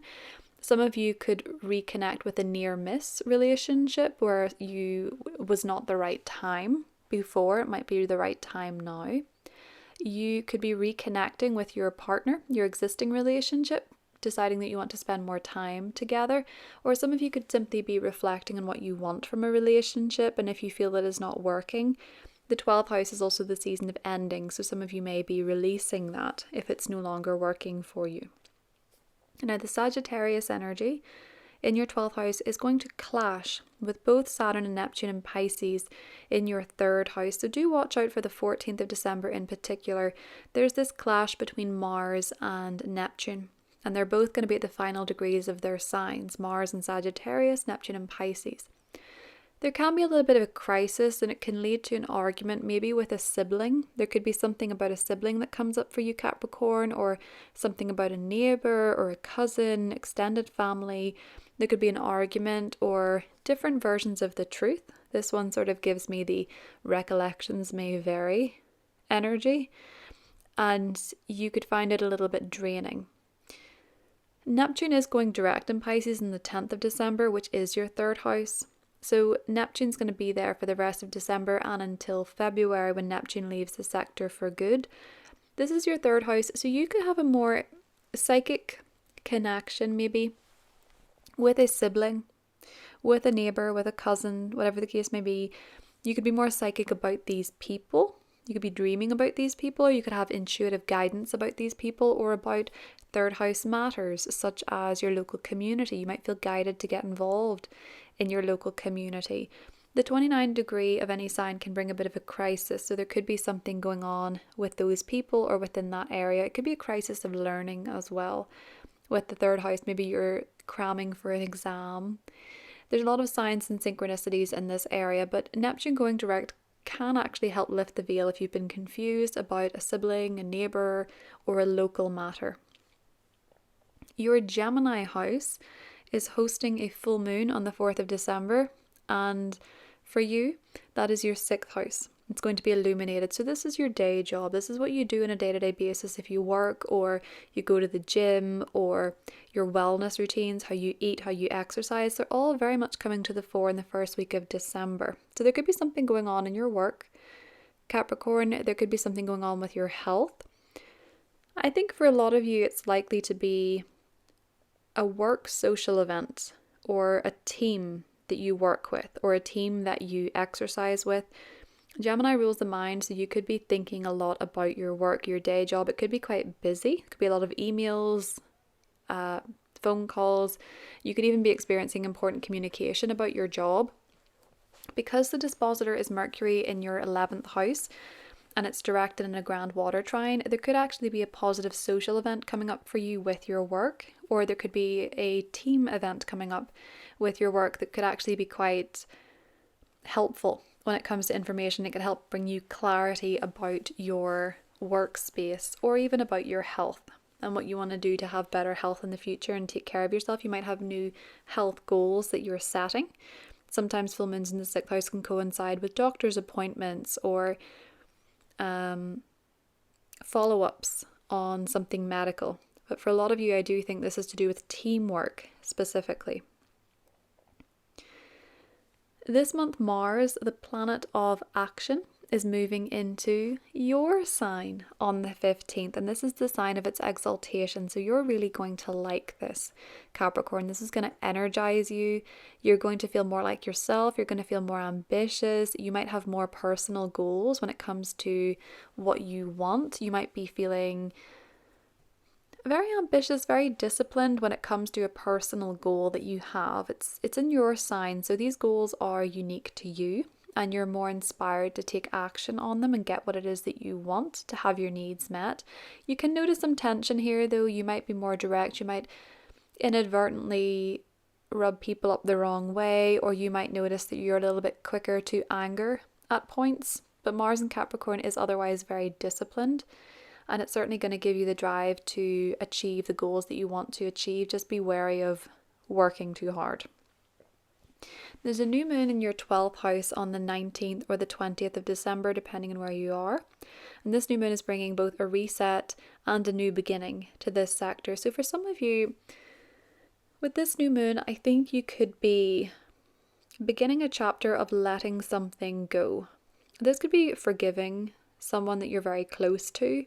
This could be letting go of a relationship. This could be letting go of a client. This could be letting go of a business partnership, or this could just be letting go of some kind of energy that exists within you that affects how you connect with people. So this might be a very healing new moon for you, where you're working on letting go of a sabotaging behavior or a belief, likely a belief because it's in Sagittarius and it's in a conjunction to Venus. So letting go of something with love so that you can thrive. With Jupiter retrograde in your partnership sector, I feel like for a lot of you, the motivation may be connection or reconnection. You might have to forgive someone from your past, or you might have to let go of an old belief system in order to connect with other people. But there is this square between the new moon in your 12th house and Neptune, which brings a bit of confusion, but it is very creative. It's such a tricky new moon in some ways, though, because that square to Neptune is so different from the square to Saturn. Neptune is where you are rose tinted and, oh, it's going to be fine regardless of the red flags. And squares to Saturn are where you feel, is this realistic? I don't know if I can do this. Maybe I'm not good enough to do this. So there's a lot of different energy floating around there for you, Capricorn, and you could really figure out what beliefs you have are holding you back when it comes to a new beginning. But this new moon is asking you to move forward and let go at the same time. Capricorn season, your season begins in the solstice on the 21st of December, and this is bringing your first house into focus for the next month, focusing on you, your goals, your image, your aesthetic. You can see a surge of activity happening in this area over the next 30 days, and you may notice that you are wanting to greater express yourself, and maybe you're feeling more self-confident in your season, especially when Venus enters the sector on the 24th. And you just become this magnet for compliments, love offers, money, abundance, gifts, and you feel really very loved, very much loved. And if you have a birthday, if you're a Capricorn sun as well, if you have a birthday at this time with Venus and Mars both in your sign, I think you're going to feel it's a pretty good one, hopefully. But you're certainly getting a boost from both an exalted Mars and Venus, which is the lesser benefic. So you're very much the main character from the 21st of December. That is what I have for you, Capricorn, and I will talk to you soon.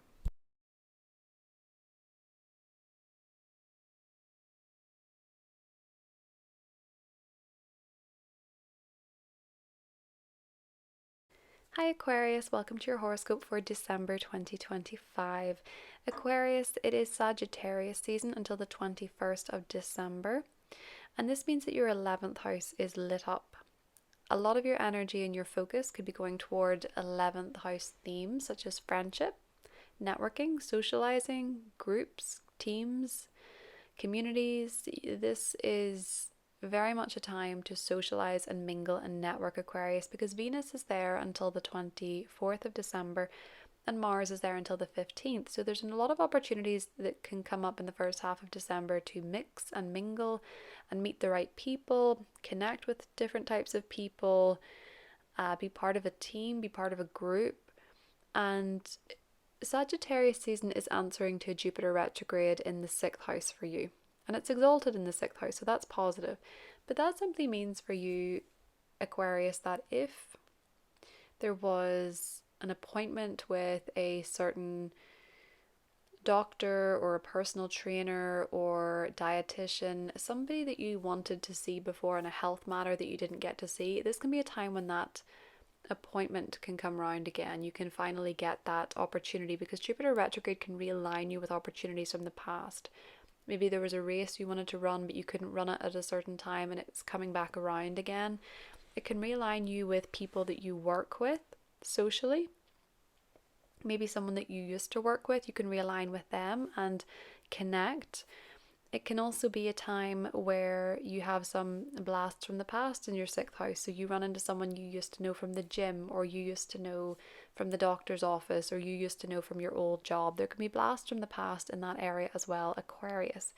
But I do think you could also have opportunities to mix and mingle with people that you work with or people that you go to the gym with or fitness classes or something you do in your everyday life. Reconnect with people that you haven't seen in a while.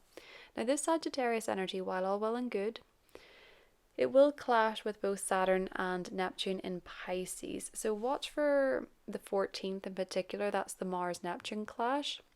A different version of the truth. Clash of ideals, clash of beliefs, fighting over beliefs. It's very confusing and draining. Saturn and Neptune are both in your 2nd house, so you could find with friends, maybe there's disagreements about money or there's disagreements about beliefs or values.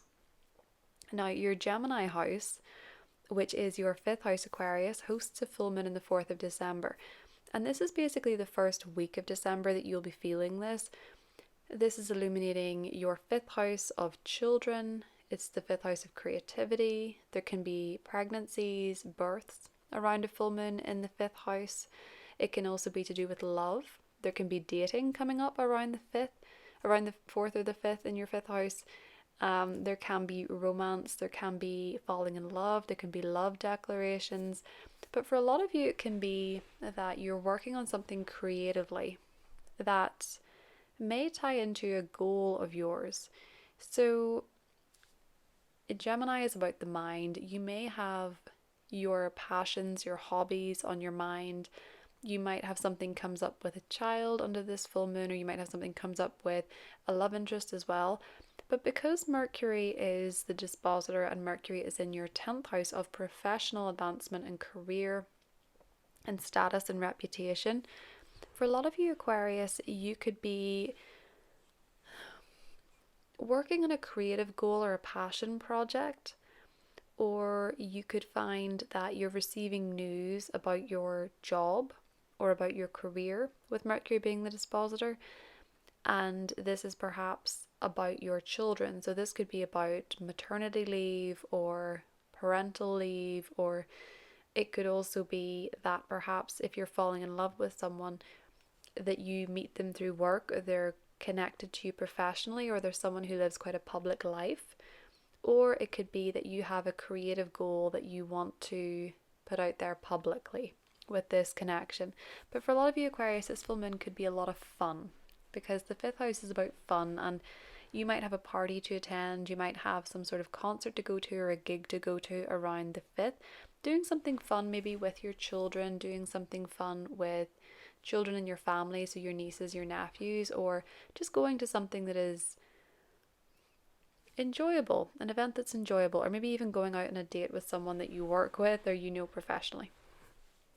Neptune is going direct in Pisces on the 10th of December, which is your second house. Now, Neptune will be at 29 degrees for the rest of December and up until February, actually, your season. And it's a beautiful time to meditate, to dream, and to connect with your spiritual side, Aquarius. As this is your second house, though, it is definitely an area where you might be listening more to your intuition. And you may find that with Neptune going through the second house, it is at the crisis degree. Be very careful about scammers or people looking for your money or people trying to get your money through deceiving you or manipulating you. Just be cautious about that. Listen to your intuition if something seems too good to be true, or you feel like something's off financially. Neptune has trouble with boundaries though, so maybe for some of you, you're finding it harder to rein in your spending or to set clear limits with yourself. If you've been confused about a financial matter, Neptune stationing direct in Pisces can really help lift the veil. Mars, the planet of action, is moving into your 12th house in the 15th, and this is a little bit of an energy drop, Aquarius. Mars is exalted in Capricorn, and with it activating the 12th house, if you're working on a goal, you might be working on it behind the scenes. It might be something you're wanting to keep private. But it can also mean that you're taking more action when it comes to resting, and by that I mean you're maybe scheduling time to rest, you're maybe actively planning downtime, you're maybe planning a retreat. Some of you could be very focused on getting better sleep, so you're putting action towards figuring that out.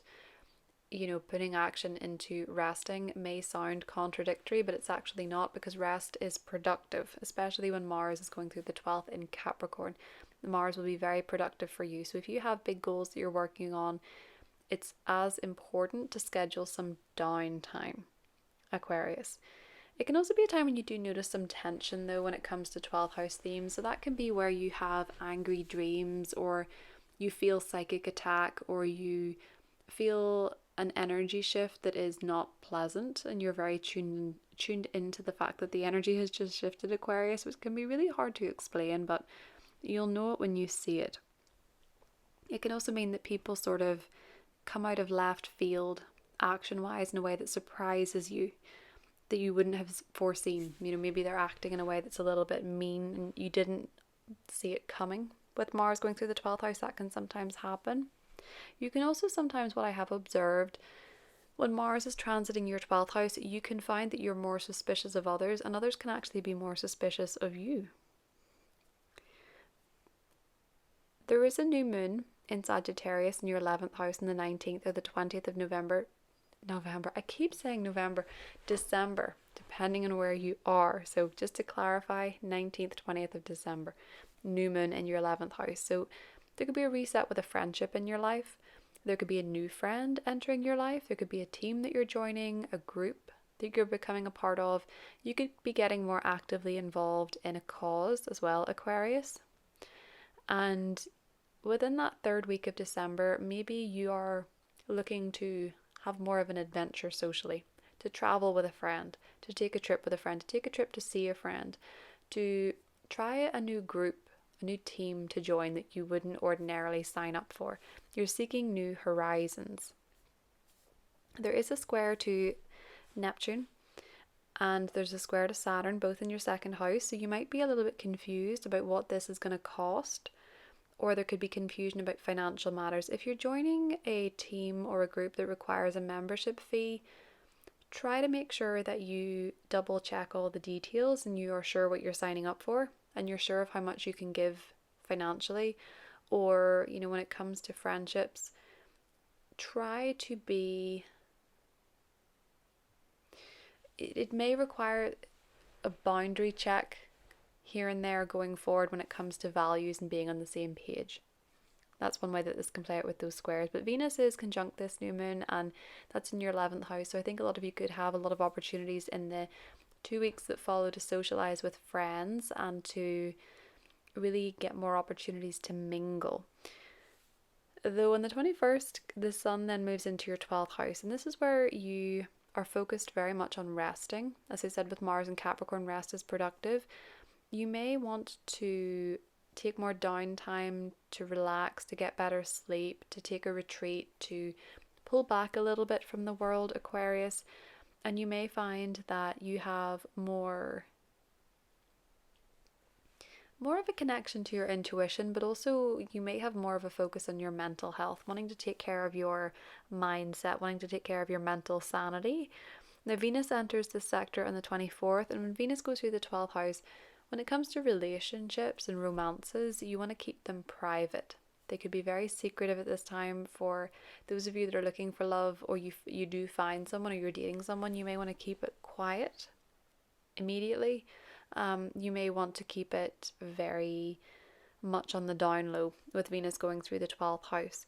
And Venus and Mars both connecting in your 12th house going into January. This may be a time where you are really perhaps healing any issues that you have, Aquarius, when it comes to your goals, because Capricorn is about goals and it's about career. You may have some things that you're now ready to let go of when it comes to certain goals. You may be ready to let go of certain visions that you had before. With so much 12th house activity going into the new year, you may be focused on letting go of some things or wrapping up some old cycles to make way for new things, Aquarius. That is what I have for you. I hope you have a great December, and I'll talk to you soon.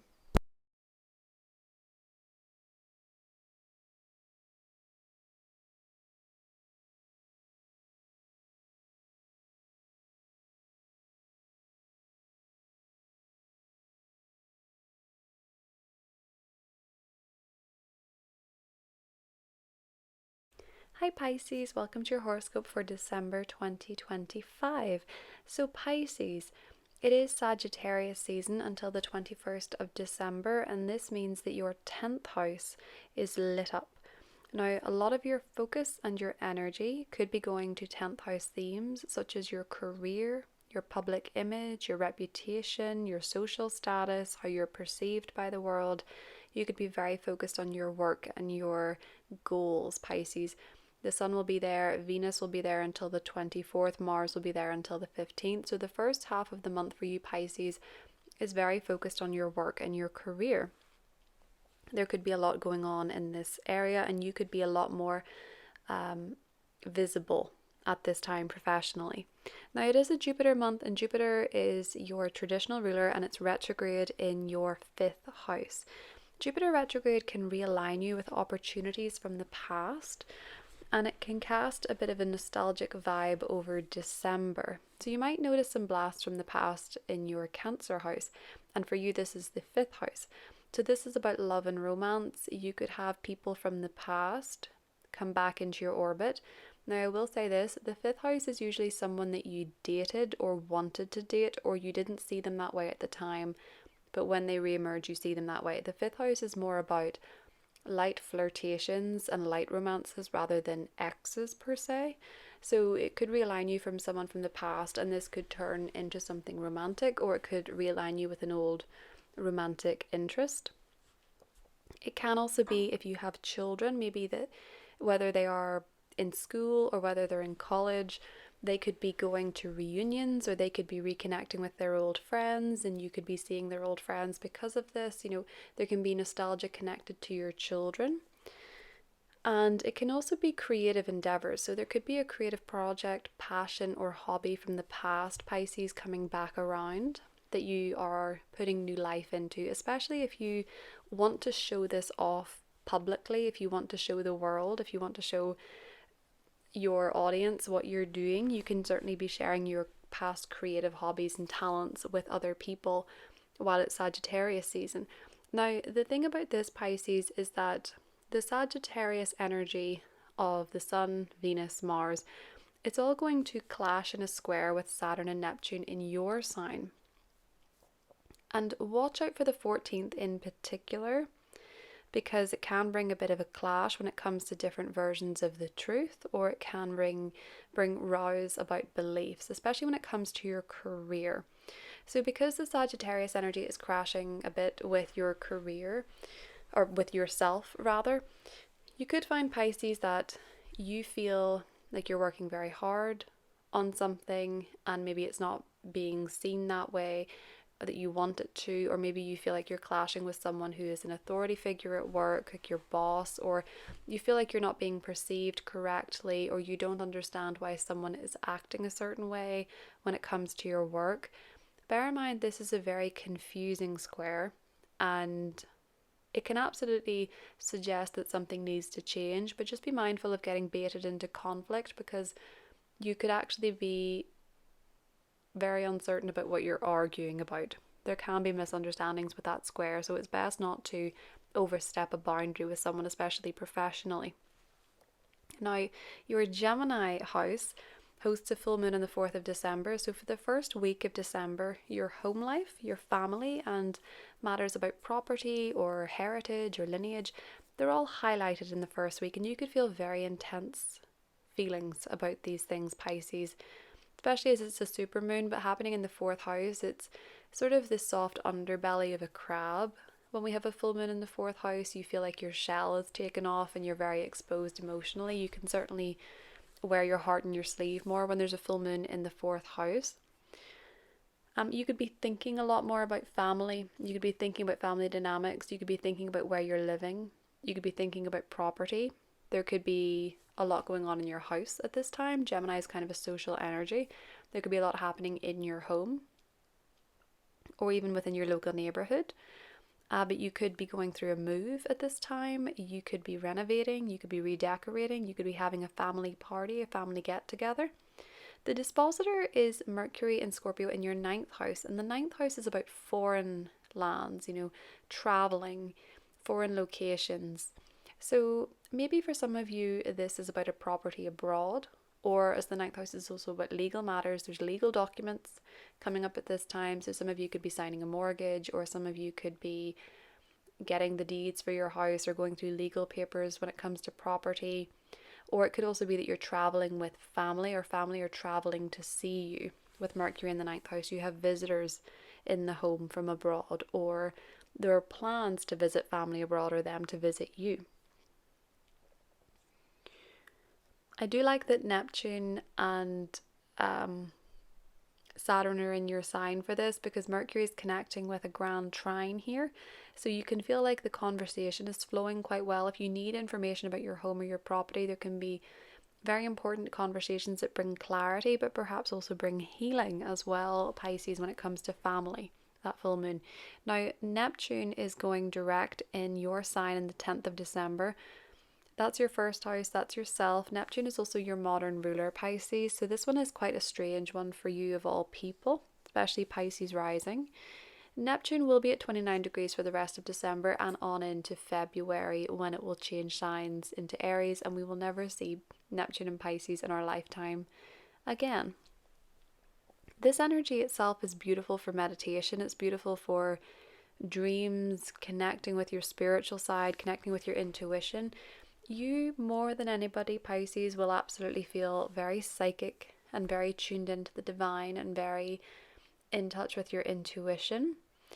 And you may be getting a lot of signs and synchronicities, Pisces. And you could also notice, I have to say, with Neptune, a bit more paranormal or spiritual activity around you at this time. Not in a scary way, but just, signs, unusual things happening, guidance, divine guidance.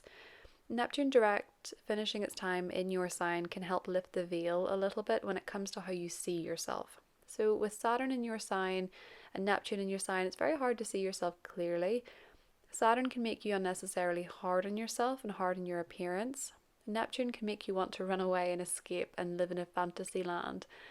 And while that can be a very nice place to be, especially as a Pisces or Pisces rising or moon, if you've had a bit of confusion or you haven't been seeing things altogether too clearly when it comes to yourself, just bear in mind the veil is now starting to lift. Mars, the planet of action, is moving into Capricorn, which is your 11th house and the 15th. And Capricorn is the sign that Mars is exalted in, so this is really positive. Mars energizes the themes of ambition in Capricorn, and for you, it's activating your 11th house, which means that you'll be setting goals or taking more action when it comes to your social life. So social networking. Now, the Capricorn 11th house connection for you, Pisces, going to a party, going out with friends and meeting professional connections or connecting with important people, going out for dinner with friends, meeting someone famous, it can help you meet the right people through your friendships or your groups or your social life. They can actually enhance your career or help you get to where you want to go with your goals. You might take more action when it comes to socializing. You probably have more parties to go to, friends to see, get-togethers to attend, etc. And this is also a wonderful time with the 11th house to work on your manifestations. What is it that you want to dream into reality with Mars being there?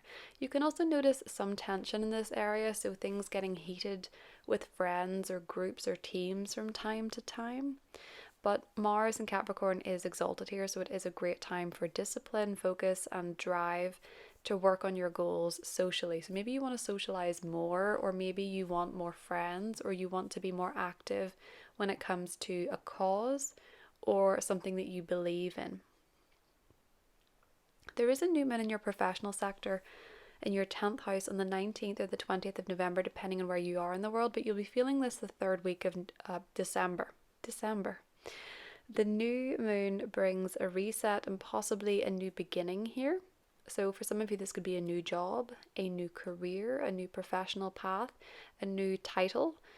It can bring a new chapter for you professionally, publicly, how people see you. And it is ruled by Jupiter in your 5th house in retrograde. So you might be wanting to pursue something that you used to love or you used to do creatively or for fun. Or you might be looking to maybe even power couple up with one of your new love interests, if that's what's happening for you with Jupiter retrograding Cancer. But I think for a lot of you, you're seeking new horizons when it comes to your career, when it comes to your work, and you have a new goal that you want to work on with this new moon. Or a new opportunity is presented to you career-wise with this new moon as well. Or as I say, it's your purpose too. So don't think when I'm saying career, it's necessarily just to do with your job. It can be something that you really care about. People have big goals and passions outside of work and they're still in the 10th house. So if you are a runner, you run a lot of races, you win a lot of races, you're known for that. It doesn't have to be what you do professionally, but it can bring about a new goal that you want to explore. It's tricky though, because while it's in this lovely conjunction to Venus, which can bring you the right people really like you, you're being well respected, publicly, professionally, you're getting positive feedback.